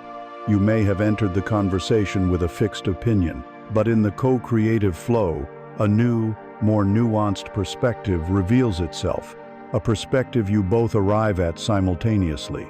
This is the exhilarating experience of thinking with someone rather than talking at them. These co-creative conversations have a distinct and recognizable quality. They often feel timeless, as you lose all track of the clock. They are deeply energizing, leaving you feeling more alive and inspired than when you began. There is a palpable sense of flow, of effortlessness, of grace. The desperate striving of the ego is replaced by a shared joy of discovery. This is the kind of conversation that can change the course of a life, a business, or a relationship. It is a generative act, creating new realities through shared presence. To cultivate this art, we can embrace a few core principles. The first is to deepen our understanding of listening. In co-creative dialogue, listening is not a passive waiting period. It is an act of profound reception. You are not listening to find flaws, to formulate your rebuttal, or to pounce on a pause. You are listening to allow the other person's words, energy, and intention to fully land in the open, silent space of your awareness. You are offering them the gift of being truly received, without immediate analysis or judgment. This creates the safety required for authentic expression. The second principle is to adopt the framework of yes and. This is a powerful concept borrowed from the world of improvisational theater. In improvisation, the cardinal rule is to never block your partner's reality. The yes is the act of accepting what the other person has offered. You receive their idea, their feeling, their story, without denying or dismissing it. The and is the co-creative part. You then add to what they have offered, building upon it, expanding it, connecting it to something else. This creates a forward, generative momentum. The opposite of this is the yes, but, or number framework, which is the language of debate and ego defense. It blocks the flow and forces the conversation back into the transactional tennis match. For example, if someone says, "The sky is a beautiful blue today," a blocking response might be, "Yes, but it's supposed to rain later." An accepting and building response would be, "Yes, and it makes the green of the trees look so vibrant." Notice the difference in energy. One closes the door, the other opens it wider. The third, and perhaps most challenging principle, is the surrender of the agenda. You must be willing to enter a conversation and be changed by it. This means letting go of your attachment to your own opinions, your pre-planned talking points, your desire to tell that one perfect story that you've been waiting to share. You must trust the intelligence of the emergent flow more than you trust your own prepared script. Your only agenda becomes the connection itself, the shared journey of discovery. You allow yourself to be surprised. You allow the conversation to take you to unexpected destinations. This requires a great deal of faith and a release of the ego's need to control. Finally, the fourth principle is to prioritize inquiry over advocacy. Most transactional conversations are based on advocacy. Each person advocates for their own position, trying to convince the other. A co-creative conversation is based on a spirit of genuine inquiry. You ask questions not as a trap or a cross-examination, but out of a sincere desire to understand more deeply. You ask open-ended questions that invite exploration, not just a simple yes or no. What was that experience like for you? What leads you to feel that way? Help me understand your perspective on this. This spirit of mutual inquiry transforms a potential battlefield into a shared laboratory where you are both scientists exploring the nature of truth together. Cultivating this co-creative space begins with your own private intention. Before you enter an interaction, set a quiet intention in your heart. My goal here is not to win, to impress, or to be right. My goal is to connect, to understand, and to see what we can create together. This simple intention will fundamentally shift the energy you bring into the space, and when one of those magical shared insights does emerge from the third mind, make a habit of celebrating it as a joint discovery. Instead of one ego trying to claim ownership, use the language of partnership. Look at what we just uncovered together. This reinforces the collaborative spirit and starves the ego, allowing the shared consciousness to flourish. When you practice this, conversation is no longer a mundane social necessity. It becomes a sacred art form, a dance of consciousness. It is a direct way to experience the creative spark of the universe itself, which is always seeking to create new forms through the coming together of different elements. This beautiful, unpredictable, and emergent process of co-creation is not, however, a random accident. It unfolds according to deep and immutable laws of energetic flow. Every word spoken from stillness, every intention offered with an open heart, every moment of shared presence is a cause that will inevitably have an effect. You are constantly contributing to an invisible, energetic ledger. To go even deeper, we must now explore this unseen system of exchange, the karmic thread that is woven through every one of our words and connections. As we learn to dance in the co-creative flow of conversation, moving from the stillness of our own being, we begin to notice that our interactions are not isolated events. They are part of a vast, interconnected web of cause and effect. A kind word offered today can blossom into an unexpected opportunity a month from now. A sharp judgment passed in haste can return to us as a feeling of alienation days later. This intricate, invisible network of energetic exchange is governed by a law as fundamental and impersonal as gravity. To deepen our mastery of connection, we must now turn our attention to this law. We must speak of the karmic thread of connection. Let us first release the old distorted understanding of karma. It is not the childish notion of a cosmic accountant in the sky, meticulously tracking your good and bad deeds to dispense rewards and punishments. It is not a system of moral retribution. Karma is simply the universal law of cause and effect, applied to the realm of consciousness. It is the spiritual equivalent of Newton's third law. For every action, there is an equal and opposite reaction. It is the universe's elegant, built-in feedback system designed not to punish you, but to teach you, to show you the direct results of the energy you project into the world. Imagine your life as a great, silent valley.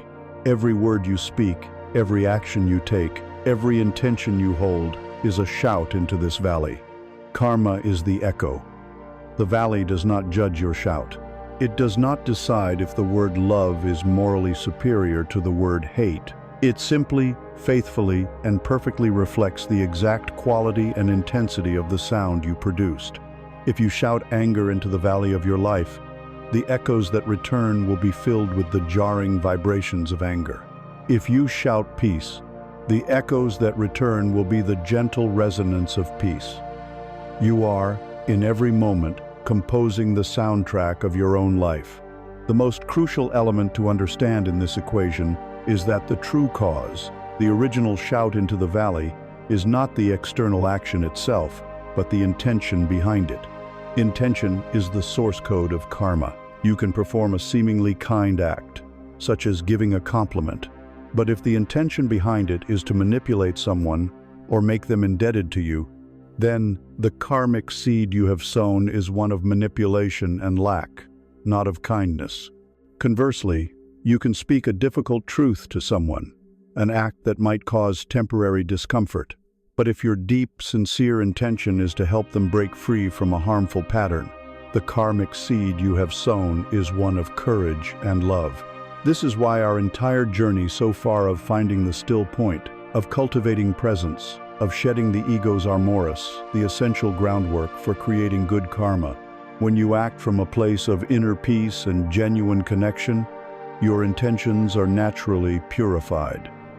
You are no longer acting to get something but to give something, the gift of your authentic presence. The effect, then the echo that returns is not some external event arbitrarily imposed upon you. The effect is that you must inhabit the world created by your own intentions. If you consistently project the energy of judgment onto others, your own mind becomes a more judgmental place. You train your brain to look for flaws, and so you see flaws everywhere. You will attract other judgmental people into your life because they resonate with that frequency. And you will interpret neutral events through the dark filter of your own judgmental consciousness. Your punishment is not a lightning bolt from the heavens. Your punishment is that you have to live inside the gray, constricted prison of a judgmental mind. If you consistently practice projecting the energy of acceptance, your mind becomes a more accepting place. You train your brain to look for the good. You attract open-hearted people. You interpret challenges with a greater sense of peace. Your reward is not a winning lottery ticket. Your reward is the freedom of living in a beautiful, open, and benevolent world of your own co-creation. The echo becomes the environment. Let us apply this directly to the act of communication. Every word you speak is a seed you are planting in the garden of the universe. When you engage in gossip, you are planting seeds of separation and distrust. You are sending a message to the universe that you believe connection is built on finding common enemies. The karmic echo of this is a world where you feel you cannot fully trust others, because you are subconsciously aware that they too could be gossiping about you. You create a reality based on suspicion. When you offer a word of genuine, unprompted praise, you are planting a seed of confidence and worthiness, both in the other person and in the shared field between you. The karmic echo is a world where encouragement flows more freely, where your own successes are more likely to be celebrated, because you have contributed to a culture of mutual support. A cynical complaint is a seed of negativity. A word of gratitude is a seed of abundance. A lie is a seed of confusion. A clear, honest statement is a seed of trust. The universe does not forget these seeds. They take root. This law extends even to the silent act of listening. How you listen has a profound karmic impact. If you listen with impatience, constantly waiting for your turn to speak, you are projecting an energy of disregard. The karmic echo is that you will often feel unheard and disregarded by others. If you listen with a critical, judgmental mind, always seeking to find fault, the echo is that you will feel constantly scrutinized and criticized. If, however, you offer the quality of listening, we have cultivated a deep, present, empathic listening. You are planting the most powerful seeds of all, seeds of validation, safety, and love. The karmic return for this is immeasurable. You create deep, resilient bonds of trust. You attract people who are capable of truly hearing you. You create a world for yourself where you feel profoundly seen and understood, because that is the gift you have so generously offered to others. This understanding is not meant to create fear or a sense of perfectionistic pressure. It is meant to be deeply empowering. It is a call to radical responsibility. You are not a helpless victim of circumstance. You are the weaver of your own karmic threads. In every moment, in every interaction, you hold the power to choose the quality of energy you will contribute to the world. The practice is not about becoming a saint who never makes a mistake. You are human, and you will inevitably slip. You will speak from anger. You will act from fear. The practice is not self-flagellation when this happens. The practice is consciousness. It is to notice, with clarity and without judgment, That was a seed of fear I just planted. And then, in the very next moment, you have the opportunity to plant a different seed. You can apologize. You can clarify your intention. You can offer a word of kindness. Karma is not a life sentence. It is a moment-to-moment practice of conscious creation. Before you speak, you can learn to use the sacred pause to ask yourself, what is the seed I am about to plant? What is the echo I wish to create? When you consciously and consistently begin to sow seeds of a higher vibration, seeds of acceptance, compassion, genuine curiosity, and authentic connection, a powerful organizing principle begins to take hold of your life. The echoes that return to you become sweeter, more harmonious. The karmic threads you are weaving begin to form a beautiful and resilient tapestry, rather than a tangled knot of conflict. You are fundamentally altering the energetic signature of your own life. And by the immutable law of resonance, the universe must respond. It begins to bring you experiences, people, and opportunities that are a match for the new, higher frequency you are broadcasting. You begin to attract and be attracted to others who are also engaged in this conscious work, others who are broadcasting a similar signal of integrity and love. You begin, at last, to find your tribe. As you consciously engage with the elegant law of karma, as you learn to sow seeds of love, acceptance, and presence into the field of your life, the world around you begins to reorganize itself. The echoes that return to you become more harmonious, the connections more genuine. You are fundamentally changing your energetic signature, the song that your soul sings into the universe. This leads us to a profound and liberating truth about belonging. It addresses the ancient ache of loneliness and the frustrating search for your people. The secret is this: you do not find your tribe by searching for them. You find them by becoming so unapologetically yourself that they are drawn to the resonant signal you emit. This is the law of resonance, and it is the key to finally coming home. For most of our lives, we have operated under a flawed and exhausting strategy for finding connection. It is the strategy of the ego, and it is a hunt that takes place in the external world. We create mental checklists for our ideal friends or partners. Do they have the right level of education, the right career, the right taste in music and film? Do they move in the social circles we aspire to? This is not a search for soul connection. It is a form of social accounting, an attempt by the ego to assemble a tribe that will enhance its own status and security. In service of this strategy, we often employ the tactic of the chameleon. We hide our true passions if we deem them too strange or unpopular. We dampen our unconventional opinions and offer vague agreement.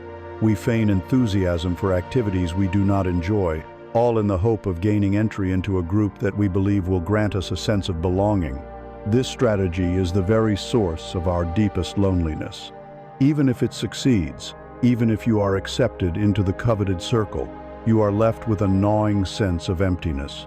You feel like an imposter, a spy in the house of friendship. You live in constant, low-grade fear of being discovered, of your mask slipping and revealing the real person beneath. You are not being seen, valued, and loved for who you are, but for the carefully constructed character you are playing. This is the ultimate isolation, to be surrounded by people and yet feel completely and utterly alone. You have traded your authenticity for a hollow form of acceptance, and your soul knows the terrible bargain it has made.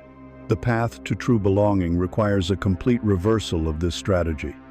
The work is not external but internal. It is not about finding but about becoming. Let us use our metaphor of the tuning fork. Imagine that every soul has a unique, fundamental frequency, a resonant note that is the sound of their most authentic self. For years, you may have been trying to contort your own energy to vibrate at a frequency that was not yours. You tried to match the note of your family, your peer group, or your culture.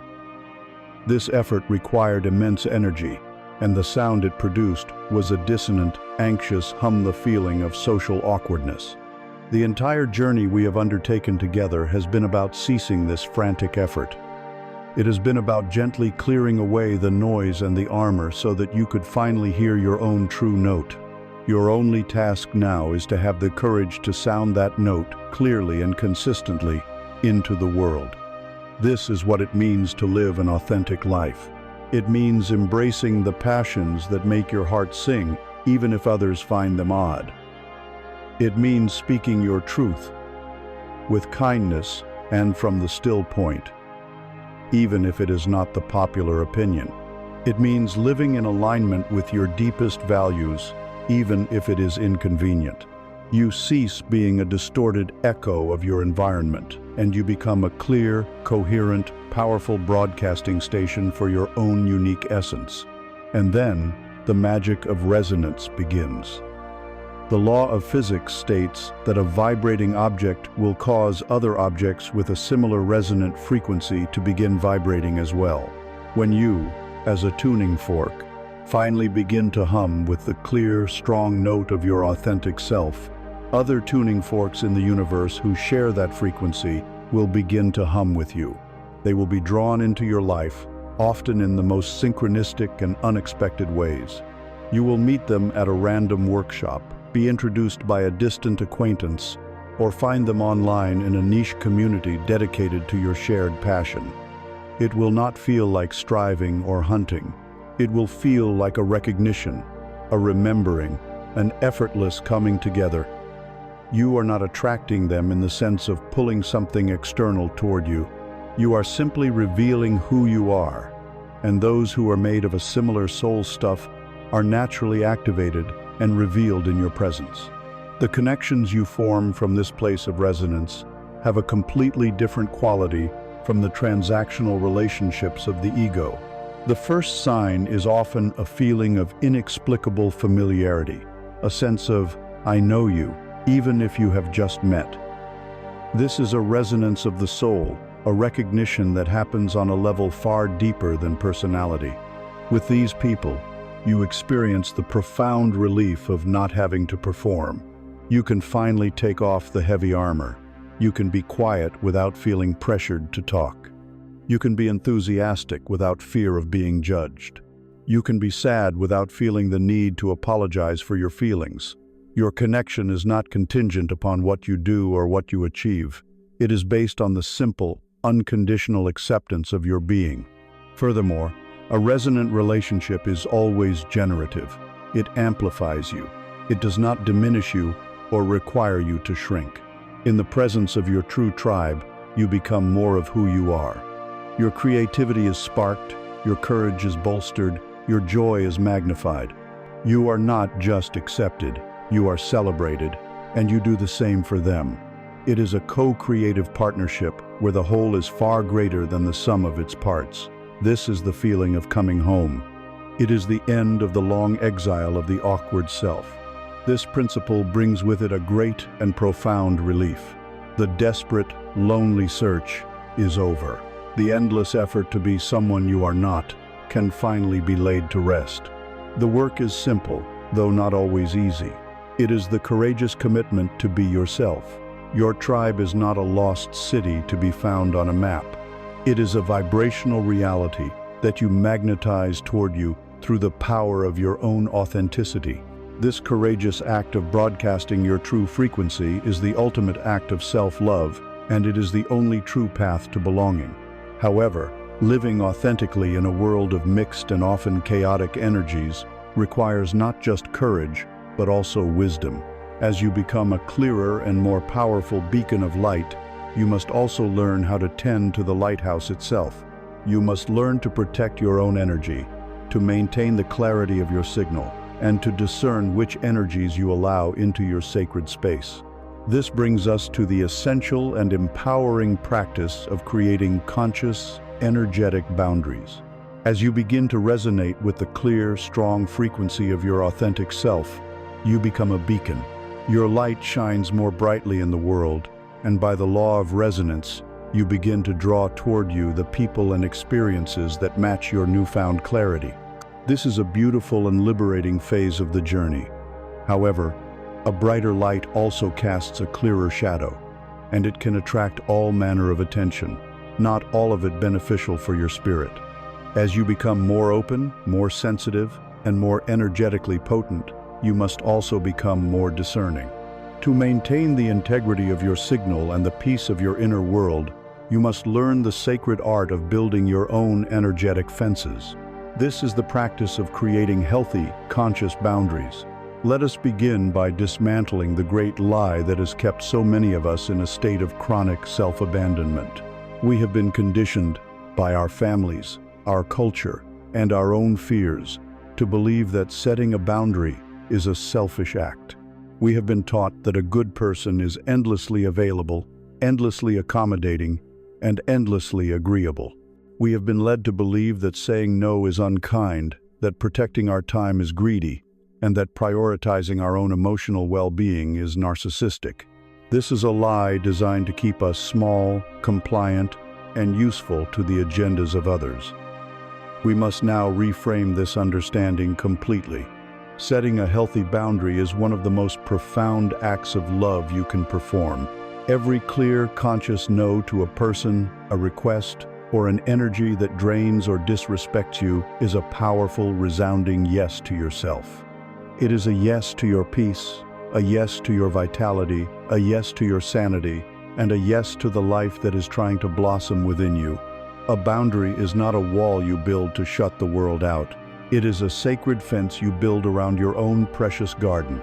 Imagine your inner life, your energy, your creativity, your joy, your peace, a beautiful and tender garden that you have been working diligently to cultivate.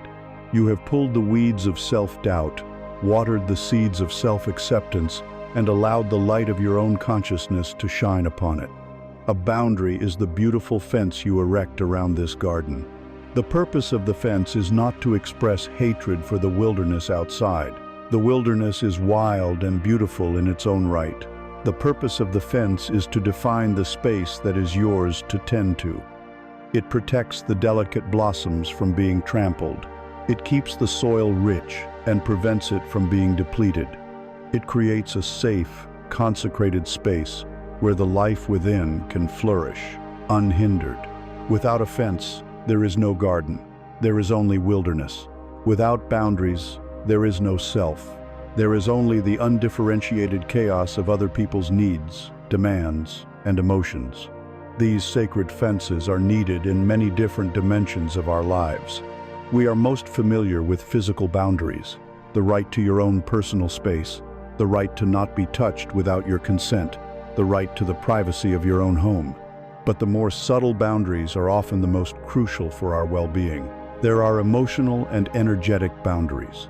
This is the right to not be a dumping ground for another person's chronic negativity, rage, or unprocessed trauma. It is the ability to feel empathy for another's pain, as we have discussed, while maintaining a clear sense of where their energy ends and yours begins, the art of staying on your own riverbank. It is the right to protect your own emotional state from the psychic pollution of gossip or cynicism. An energetic boundary is like a healthy immune system for the soul. It can be in the presence of pathogens without becoming infected by them. There are also mental and conversational boundaries. You have the right to not engage in circular arguments that go nowhere. You have the right to disengage from conversations that are demeaning, disrespectful, or verbally abusive. You have the right to say, with calm finality, I am not willing to discuss this with you anymore. This is not an act of aggression. It is an act of profound self-respect. It is a refusal to allow your mind to be used as a battlefield for another person's ego. And, crucially, there are boundaries around your time. Your time is the currency of your life. It is the finite and irreplaceable resource you have been given. To have no boundaries around your time is to tell the universe that your life is not valuable.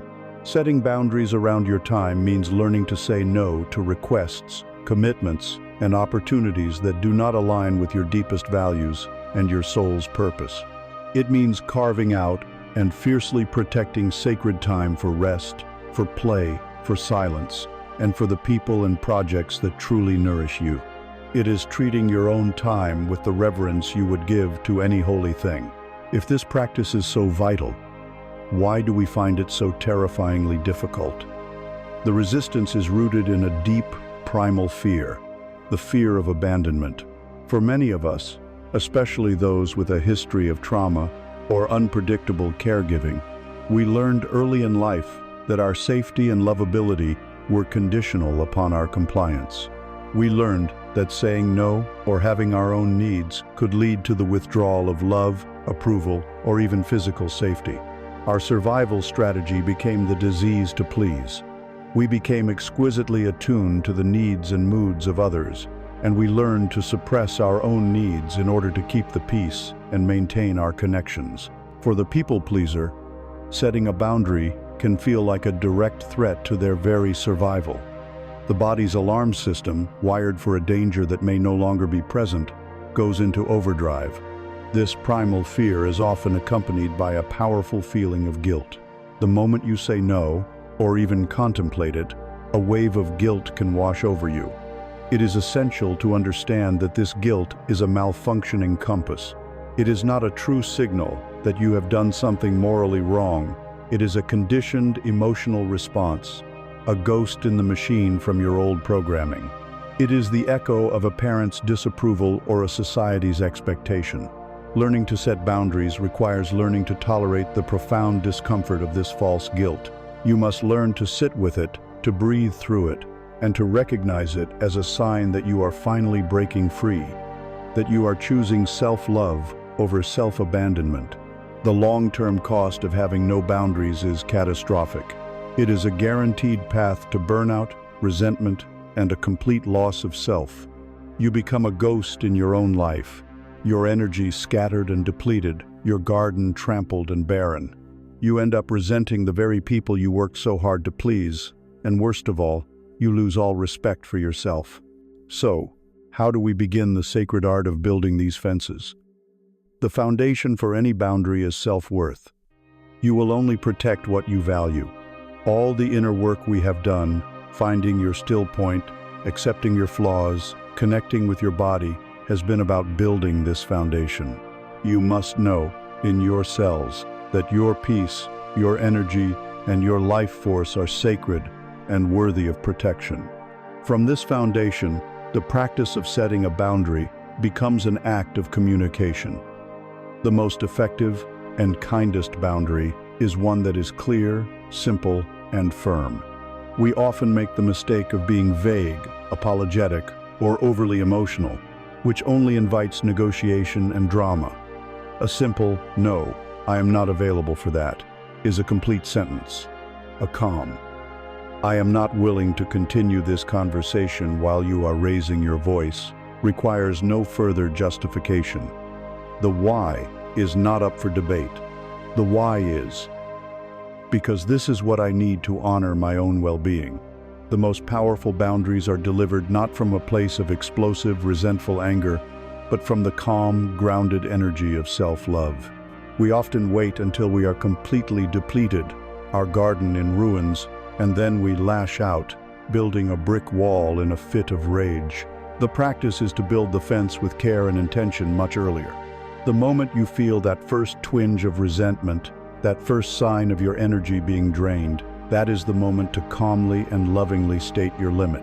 And when your boundary is met with resistance, with anger, with guilt-tripping, with debate, your task is to simply and calmly hold the line.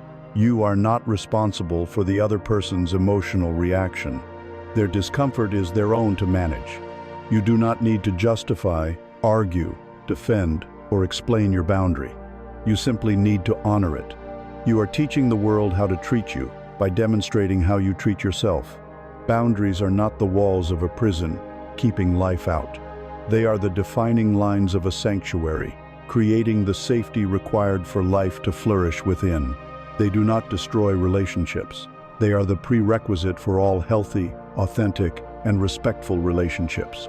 By creating a clear distinction between what is you and what is not you, you create the possibility of a true and conscious meeting between two whole and sovereign individuals. Building this sacred fence is a powerful and necessary act of peace. But even with the most beautiful fence, life will inevitably test it. There will be times when conflict arises, when others disagree with your truth, or when the harmony is disturbed. Living an authentic life is not about avoiding all conflict. It is about learning how to engage with its energy from a place of power and presence, transforming it from a destructive fire into an alchemical one. We must now learn to become the alchemist of disagreement.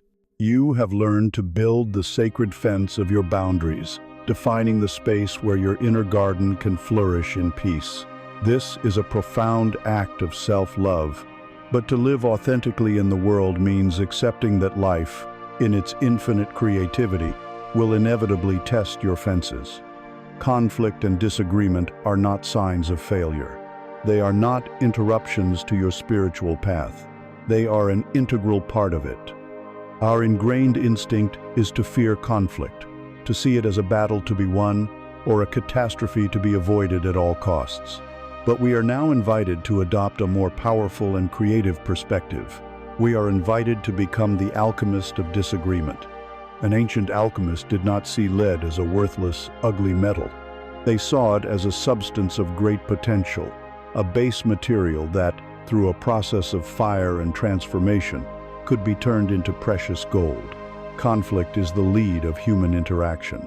It is dense, it is heavy, it can feel toxic. The ego, in its fear, either wants to discard it, avoidance, or use it as a weapon, aggression. The alchemist, the conscious being, does neither. The alchemist sees the chaotic, raw energy of a disagreement as a fire that can either destroy or purify. They are not afraid of the fire, because they have learned to tend it with wisdom. Their goal is not to win the battle, but to transmute the base metal of misunderstanding and anger into the pure gold of deeper intimacy and truth. Let us first examine the destructive fire of egoic conflict. When a disagreement arises, the ego immediately perceives it as a threat to its very survival. A differing opinion is not just a different perspective. It is an attack on our identity, on our sense of being right. This perception triggers the body's ancient fight-or-flight mechanism. Adrenaline courses through our veins. Our breathing becomes shallow. Our muscles tighten, and the blood drains from the prefrontal cortex, the seat of rational thought, and flows to the reptilian brain, the center of survival instincts. In this state, we are no longer capable of empathy, creativity, or connection. Our sole objective is to win, to vanquish the threat. We deploy the crude weapons of the ego. Blame. This is all your fault. Shame. You always do this. Sarcasm, personal insults, or the dredging up of past grievances. We are no longer listening to understand. We are listening for ammunition. This is an uncontrolled wildfire. It scorches the landscape of the relationship, burning trust, respect, and intimacy. Even if you manage to win the argument, to force the other person into submission or silence, you have lost something far more precious. You have lost the connection. You are left standing victorious on a battlefield of ashes, feeling more separate and alone than ever before. The alchemist chooses a different path. The alchemical process begins not with a verbal strategy, but with a profound inner shift. The absolute foundation, the alchemist's crucible, is your own embodied presence. The moment you feel the heat of conflict, rising the anger in your chest, the defensive tension in your jaw that is your cue, it is your call to practice. Instead of lunging into the fire, you take one conscious step back internally. You feel your feet firmly planted on the ground. You take one slow, deep breath, anchoring yourself in your body, in the still point. This simple act is a gesture of immense power. It communicates to your own nervous system that you are safe, that you are not in a fight for your life. It keeps you from being consumed by the flames, allowing you to remain the calm, conscious alchemist who is tending the fire, rather than becoming the fuel that feeds it. From this grounded state, you deploy your first and most magical tool, listening to understand. This is the most radical departure from the ego's way. Your goal is not to listen for flaws in the other person's argument, but to listen for the pain behind their words. You become a detective of feelings. You listen with the sincere question in your heart. What is this person truly feeling right now? What deep need of theirs is not being met? What fear is driving their anger? Angry, attacking words are almost always a mask for a more vulnerable feeling beneath hurt, fear, or a feeling of being unseen. Your quest is to gently listen past the armored warrior and connect with the vulnerable human inside. As you listen for this deeper truth, you employ your next tool, the water of validation. Validation is not agreement. This is a critical distinction. You do not have to agree with their version of events to validate their emotional experience. Validation is the simple, powerful act of reflecting back to them that you have heard their feelings. It is a gift of acknowledgement. It sounds like this. I can see how incredibly frustrating this is for you. It sounds like you felt completely ignored and disrespected when that happened. I am hearing that from your perspective, this feels deeply unfair. When a person who is in the fire of anger feels truly heard and understood, a miracle happens. The fire begins to lose its fuel. Their ego, which was fighting desperately to be seen, can finally relax. You are not telling them they are right. You are telling them that their feelings make sense from their point of view. This act of grace de-escalates the conflict 90% of the time, creating a space for a more rational and connective conversation to occur. Only when you have tended the fire with your listening and poured the water of validation upon it is it time to speak your own truth. This is the fourth tool, expressing your reality using I statements. You must now own your own experience without projecting blame. The ego's language is you. You made me feel. You are being. The alchemist's language is I. When this happens, I feel. The story I am telling myself is, from my side, the experience was. An I statement is unimpeachable. No one can argue with your personal, subjective experience. You are not presenting a fact to be debated. You are revealing a piece of your own inner world. This invites the other person into your reality rather than attacking them in theirs. Imagine a simple disagreement. Your partner was supposed to do something and forgot. The egoic reaction is, you forgot again. You never listened to me. I can't rely on you for anything. The fire rages. The alchemical response is different. First, you feel the flash of anger and disappointment, and you breathe. You anchor yourself. Then you listen. Perhaps they had a stressful day. You validate. It sounds like you had a completely overwhelming day, and this just slipped your mind. Then you speak your truth. I understand. And when this happens, I feel unimportant and like my needs don't matter. It brings up a fear for me that I'm in this alone. See the difference? One is a declaration of war. The other is an invitation to intimacy, an opportunity to understand each other on a much deeper level. Conflict, when approached this way, ceases to be a threat to connection and becomes one of the most potent opportunities for it. You learn more about yourself and your partner in one conscious disagreement than you do in 100 pleasant but superficial conversations. You build a deep and resilient trust, knowing that you can navigate difficult waters together without sinking the ship. You learn that your greatest strength is not your power to win an argument, but your power to transform discord into understanding.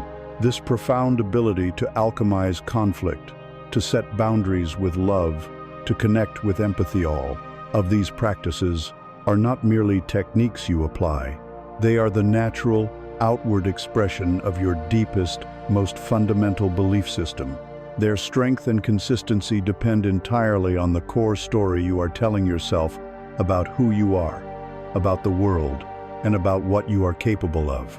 To solidify this new and empowered way of being, we must now turn our attention to the ultimate creative act. We must become the conscious author of our own inner reality. We have journeyed through the inner landscape, learning to set boundaries, to feel with empathy, and even to transform the leaden energy of conflict into the gold of understanding. All of these powerful practices, however, are like the branches of a great tree. They draw their life and their strength from a single deep root system. We must now turn our attention to this root, to the most fundamental and creatively potent law of your being, We must explore the truth that you are, and have always been, the sole author of your own reality. Your life is not a story that is happening to you. It is a story that is being written by you, a perfect and unerring reflection of the secret script you are continuously writing within the chamber of your own mind. We are now moving from being a mere character in the play of life to consciously taking up the pen and becoming its playwright. This may seem like a radical, even unbelievable claim, but it is based on a profound and workable principle, a law of consciousness. The great mystics and spiritual teachers have long taught that the outer world of circumstance is a shadow, a mirror, cast by the inner world of our own imagination and assumption. What you consistently assume to be true for yourself, what you feel with conviction, what you say in your silent, inner conversations. This is the creative force that molds the clay of your reality. For most of our lives, we have been unconscious authors, writing a script we did not know we were writing. The pen has been driven by our fears, by our past conditioning, and by the limiting beliefs we absorbed from the world around us. And the main character in this unconscious script has been the awkward self. Think of the lines this character has been reciting, day after day, in the theater of your mind. I'm so bad at small talk. People probably think I'm boring. I never know what to say. I always make things weird. You have repeated these lines with such frequency and feeling that they have become your truth. Your subconscious mind, the faithful and non-judgmental director of your play, has heard these commands and has worked tirelessly to bring them to life on the stage of your experience. It has cast other people to play their parts, arranged circumstances to confirm your beliefs, and filtered your perception so that you only see evidence that your script is true. Imagine your mind as a plot of incredibly fertile garden soil. This soil has no preference. It will grow whatever seed you plant in it with equal vigor. For years, you have been unconsciously walking through your garden, scattering the seeds of self-doubt, social anxiety, and inadequacy. And the garden, being a perfect servant to the law, has yielded a bountiful harvest of awkward encounters, missed connections, and lonely nights. The law is not punishing you. It is perfect. It has given you exactly what you planted. The exhilarating truth is that you can, at any moment, choose to stop planting weeds and begin, consciously and deliberately, to plant the seeds of a magnificent new garden. This is the art of conscious authorship. It is the practice of living in the feeling of the wish fulfilled, a powerful technique taught by the 20th century mystic Neville Goddard. The key to this practice is to understand that you do not have to beg or plead or struggle to change your outer world. You must change the inner script from which the outer world is being projected. First, you must decide with absolute clarity what new story you wish to write. What does the ideal version of you, the connected and charismatic you, feel like from the inside? Forget about specific outcomes for a moment. Focus on the state of being. Your new story, your new inner script might be: I am naturally and easily myself in any social situation. I connect with others authentically and with joy. I am a calm, present, and loving person, and others feel at ease in my presence. Conversation flows through me effortlessly. Once you have defined this new state, the next step is not to hope for it or to try to force it. The next step is to assume it.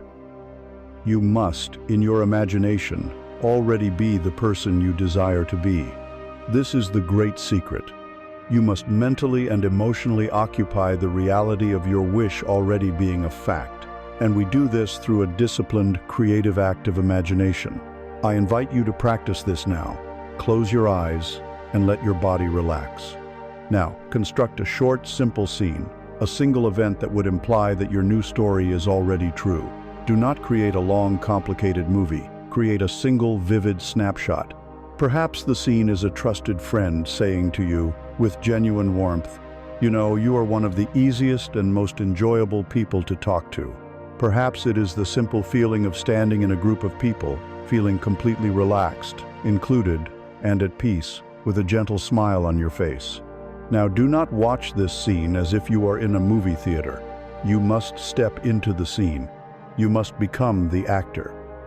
If it is the scene with your friend, feel the sensation of being in that room. Hear their voice with your own ears. Feel the specific emotion that their words generate within you, not just happiness, but perhaps a feeling of deep, satisfying relief, a warm glow of truth in your chest. What does it feel like in your body to be the person who receives that compliment as a simple, obvious fact? Feel that feeling now. Dwell in it. Let it permeate your entire being. This feeling is the seed. You take this short, feeling-toned scene, and you loop it in your mind, again and again, especially in the drowsy, receptive state just before you fall asleep. By doing this, you are impressing this new reality, this new feeling, upon your powerful subconscious mind. You are planting the seed of the confident, connected you directly into the fertile soil of your consciousness. Then, you must learn to live from this new assumption. During your day, you begin to think from this new state, not of it. When you are about to enter a store or a meeting, you ask yourself, how would the person who is calm and connected walk into this room? How would they breathe? How would they make eye contact? You begin to embody the role, not as a fake performance, but as the natural outward expression of your new inner reality. There will be times when the old world, the reflection of your old script, presents you with contrary evidence. You might have an awkward moment. Someone might ignore you. The temptation will be to immediately revert to the old story. See, it's not working. I'm still awkward. This is the critical test. The conscious author must remain faithful to their new vision. You must see these old reflections not as the present reality, but as the dying echoes of a past you have already rewritten. You must be more loyal to your inner imagined reality than you are to the temporary shadow world of your senses. This is the ultimate form of self-reliance and creative power. You are not a victim of your personality traits or your past experiences. You are the imaginal, creative consciousness that has the power to assume any state you choose. The story of the awkward self was just that, a story. It was a role you played, a script you wrote, a garden you planted. And now, with this knowledge, you have picked up the divine pen. You have taken control of your own sacred garden. You are ready to write a masterpiece. As you begin to live from this new, consciously chosen inner script, as you assume the feeling of the person you have decided to be, your entire relationship with the world begins to shift. Every interaction is no longer a dreaded test where you might fail or a performance you might flub. Every human encounter transforms into something else entirely. It becomes a sacred space, a practice ground, a joyous opportunity to embody and reinforce your new, true state of being. Every encounter becomes a monastery. You have learned to rewrite the very script of your inner world, to assume the feeling of the confident, connected being you wish to be. As you hold faithfully to this new story, the world outside, in its perfect reflection, begins to conform to your new reality. This leads us to the final, great integration of our journey. It is the practice that dissolves the artificial wall between your spiritual life and your real life, merging them into one seamless, sacred existence. We must now understand that you do not need to retreat to a mountaintop or enter a silent ashram to find peace and practice connection. Your monastery is all around you. Every encounter is a prayer, every conversation, a meditation, every person you meet, a teacher. For so long, many of us on a path of self-discovery have lived with a painful and unsustainable split. We have compartmentalized our lives. On one side, there is our spiritual island. This is our sacred space, our meditation cushion, our yoga mat, our journal, the hour we spend in nature. On this island, we feel peaceful, centered, and connected. We touch a deeper truth, but then we must step off the island and back into the real world, the world of traffic jams, difficult colleagues, family demands, and grocery store lines. The moment our foot hits this other shore, the peace evaporates. We are instantly pulled back into our old conditioned patterns of reactivity, anxiety, and disconnection. We feel like a failure, as if our spiritual practice is not working. This split creates a sense of profound frustration. It reinforces the belief that peace is a fragile state that can only exist in special, controlled conditions, and that the world is a hostile place that constantly threatens it. We must now heal this wound. We must tear down the wall between the island and the mainland. The truth is this: the meditation cushion is not the practice. The cushion is the training ground. It is the dojo where you sharpen your sword. The real practice, the real test of your mastery, begins the moment you stand up. The world is the monastery.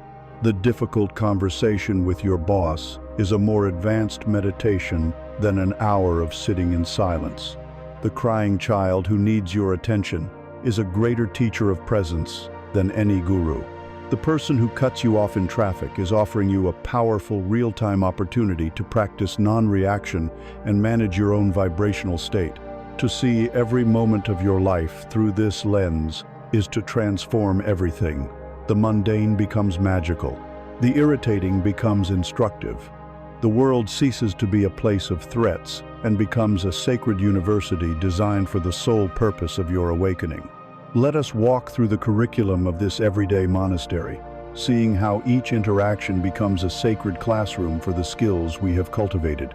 Consider the brief, often impersonal exchange with a cashier at a store. The ego sees this as a mere transaction, an obstacle to be gotten through as quickly as possible. The practitioner, the urban monk, sees it as a perfect, low-stakes opportunity to practice presence. For those 30 seconds, can you offer this person your full, undivided attention? Can you look them in the eye and see the human being there, not just a functionary? Can you offer a genuine smile, the resonance of a peaceful heart? This is a micro-practice in the art of connection, a single conscious breath in the middle of a busy day. It is a small act, but it changes the energetic texture of your life. Think of the long, tedious meeting at work, the one where your mind wants to drift away, to check your phone under the table, to fantasize about being anywhere else. The ego labels this boring and a waste of time. The practitioner sees it as a rich and challenging laboratory. Can I practice deep, empathic listening, even for a topic that doesn't thrill me? Can I listen for the unspoken needs and fears of my colleagues behind their corporate jargon? Can I hold a state of inner stillness amidst the frantic, anxious energy in the room, becoming the silent, stable anchor for everyone? Can I see this meeting not as something to be endured, but as an opportunity to practice being the calm, present person I have chosen to be? Now, consider the visit from the difficult relative, the one who knows exactly how to push your buttons, who represents the old world and the old story you have worked so hard to transcend. The ego sees their arrival as a catastrophe, a weekend to be survived. The practitioner sees them as a visiting Zen master, a high-level spiritual teacher who has come to give you a personal, advanced retreat on boundaries. This is your chance to test the strength and flexibility of your sacred fence. Can you listen to their criticisms or complaints without becoming reactive? Can you anchor in your body, feel the old triggers arise, and simply watch them without being consumed by them? Can you state your truth, your boundaries, with a calm and loving firmness, not from a place of anger, but from a place of deep self-honor? This encounter, which once would have derailed you for weeks, now becomes a powerful confirmation of your growth and inner strength. Even a simple compliment from a stranger becomes a practice. The old awkward self would have immediately deflected it, minimized it, or felt deeply uncomfortable receiving it. It would have been a confirmation of unworthiness. The practitioner sees it as a beautiful opportunity to practice receiving. Can you let the kind energy of their words in? Can you look them in the eye, breathe, and offer a simple, heartfelt thank you without qualification or self-deprecation? This is a practice of embodying your new script of self-worth. of agreeing with the universe when it tells you that you are good. A traffic jam is no longer a source of rage. It is a gift of 5 unscheduled minutes to practice breathing and return to the still point. A friend's emotional outburst is no longer a drama to be feared. It is a sacred invitation to practice walking the riverbank of empathy. To live this way requires adopting the mindset of a master craftsperson. A master carpenter does not save her best skills only for the most expensive, precious woods. She hones her craft with meticulous precision and loving attention on every piece of wood that crosses her bench: the common pine, the sturdy oak, the leftover scraps. It is through this consistent, dedicated practice on all materials that she maintains and deepens her mastery. You must be this carpenter. You must sharpen the axe of your consciousness, your presence, your empathy, your stillness in every single interaction, not just the ones you deem special or important. The brief exchange with the delivery person is as sacred a practice as the deep conversation with your soulmate. The quality of your presence is the measure of your practice, not the status of the person you are with. This perspective brings with it a profound liberation from the tyranny of outcomes. In the monastery of the world, the success of an interaction is no longer measured by external results. It is not about whether you made the sale, won the argument, or were liked by everyone. The new measure of success is internal. The questions become: did I remain present? Did I stay in my own center? Did I listen with an open heart? Did I speak my truth with kindness? Did I honor my own boundaries? If you can answer yes to these questions, the interaction was a success of the highest order, a spiritual victory, regardless of what happened externally. This detaches your self-worth from the fickle and uncontrollable world of other people's reactions. Your peace comes from the integrity of your own practice, not from the applause of the crowd.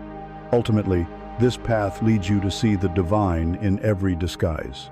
You begin to cultivate the view that every single person you meet is a manifestation of the same universal consciousness, wearing a unique and temporary costume. Sometimes consciousness comes to you disguised as a brilliant artist, sometimes as a crying baby, sometimes as an arrogant politician, sometimes as a tired old woman on a bus. Can you learn to look past the convincing disguise and bow to the shared essence within? Can you treat every person you meet as if they were a revered teacher, because in truth, they are. They are teaching you about the world, and more importantly, they are teaching you about yourself. They are the mirrors, the teachers, the sparring partners in the grand gymnasium of your awakening. As you walk this path, as you consistently apply these principles in the small and large moments of your life, a final transformation begins. At first, it all feels like a practice. You have to consciously remind yourself, breathe, be present, listen, use an I statement. It is a deliberate and sometimes effortful doing, but through consistent repetition, the scaffolding of the techniques begins to fall away. The practices are no longer things you do. They merge into the person you are. You do not have to try to be present. You find that you simply are presence. You do not have to work at being empathic. You simply are an empathic being. The distinction between the practice and the practitioner dissolves. The search is over, because you have realized you are already in the Holy Land, and your own life is the sacred text. At this stage of deep integration, charisma is no longer something you have or something you do. It is simply what you are. It is the natural, unself-conscious light that radiates from a soul that has finally come home to itself. You are no longer a person trying to communicate. You have become the universe speaking through you. We have arrived at the final stage of our journey together, the culmination of all our inner work. We have walked the path from the shadowlands of the awkward self to the sunlit meadows of embodied presence. We have learned to build sacred fences, to alchemize conflict, and to see every encounter as a holy monastery. And now, at the end of all this practice, at the end of all this effort, we arrive at a place of profound effortlessness. We come to the understanding that the ultimate goal was never to become a great communicator. The goal was to become so fully and authentically yourself that your very presence in the world is a gift of connection. We are now ready to simply radiate your essence. Think of a flower that has finally pushed through the soil and unfurled its petals to the sun. The flower does not try to be beautiful. Its beauty is the natural manifestation of its healthy, aligned life force. And the flower does not try to release its fragrance. The fragrance is not a strategy for attracting bees. The fragrance is the inescapable, effortless, and glorious byproduct of its own being. It is the signature of its essence, offered freely to the air. Your charisma, your ability to connect, is your fragrance. It is not something you manufacture. It is not a perfume you apply. It is the natural scent of a soul that has come into full bloom. The journey was never about adding layers of technique, but about stripping away all the layers of fear, conditioning, and false identity that were smothering the flower within. Let us look back, for a final time, at the ghost we met at the beginning of our journey, the awkward self. Where is it now? You may notice that you have stopped fighting it. You have stopped analyzing it. You have simply ceased to give it your attention and belief. And like a phantom that is no longer fed by fear, it has grown transparent, wispy, and ultimately, it has dissolved back into the nothingness from which it came. It was never a solid entity. It was a habit of thought, a contraction of energy. In the warm, expansive light of your own presence, that contraction has relaxed. The old, familiar anxieties may still occasionally whisper at the edges of your Minda flicker of, "What will they think?" or "What should I say?" But these are now like distant clouds passing through the vast open sky of your awareness. You are the sky, not the cloud. You no longer identify with them. They have no power to define you, no grip on your state of being. The desperate, hungry search for approval from others has been replaced by the quiet, unshakable authority of your own self-acceptance. The terror of rejection has been healed by the deep, inner knowing of your own wholeness and the trust in the law of resonance. You are no longer trying to fit into the world. You have become a world unto yourself, with your own center of gravity, and you allow others to be drawn to you, or not, with a sense of peaceful detachment. From this new state of being, your essence radiates. This radiance has certain recognizable qualities. The first is an effortless connection. You no longer feel that you are managing conversations. You are simply allowing them to unfold. You trust the intelligence of the shared space. You are as comfortable in a shared, peaceful silence as you are in a lively exchange of words. Connection is no longer something you have to force or create. You realize it is the natural state of the universe, and you are simply allowing yourself to be an open channel for it. It happens through you, not by you. The second quality is a transparent authenticity. The gap that once existed between your inner world and your outer expression has closed. You are no longer hiding, pretending, or performing. Your face, your body, your words are all in harmony with your inner state. This transparency is a profound gift to others. It makes you incredibly trustworthy and safe to be around. People do not have to waste their energy trying to figure you out, trying to guess what you are really thinking or feeling. The clarity of your being is a calming force. In your presence, others feel they can relax their own masks, knowing they are in the company of someone who is real. The third and most powerful quality is that of unconditional presence. Your presence is no longer a technique you apply in certain situations. It has become the very atmosphere you carry, the ground of your being. It is a silent field of peace that you offer in every interaction, whether with a loved one or a stranger. It is this unconditional quality that makes you a truly magnetic being. You have become like the sun. The sun does not decide who is worthy of its warmth and light. It does not shine on the righteous and withhold its rays from the sinner. It simply shines. Its nature is to radiate. When you have found the sun of consciousness within yourself, your presence acquires this same quality. It offers warmth, acceptance, and life-giving energy to everyone in your vicinity. without condition, without agenda. This is the highest expression of impersonal, universal love. At this stage, you come to fully understand that you are the message. In the beginning, we were so concerned with the content of our communication, the specific words, the clever stories. We have now transcended that level. We understand that our state of being is the primary and most powerful communication we will ever make. Your vibrational frequency, the quality of your silence, the depth of your presence, this is the real message. The words you speak are merely ripples on the surface of the deep ocean of your being. People may notice the ripples, but they are fundamentally responding to the vastness, the depth, and the stillness of the ocean itself. This state of radiant essence, this effortless shining, is the culmination of your journey inward.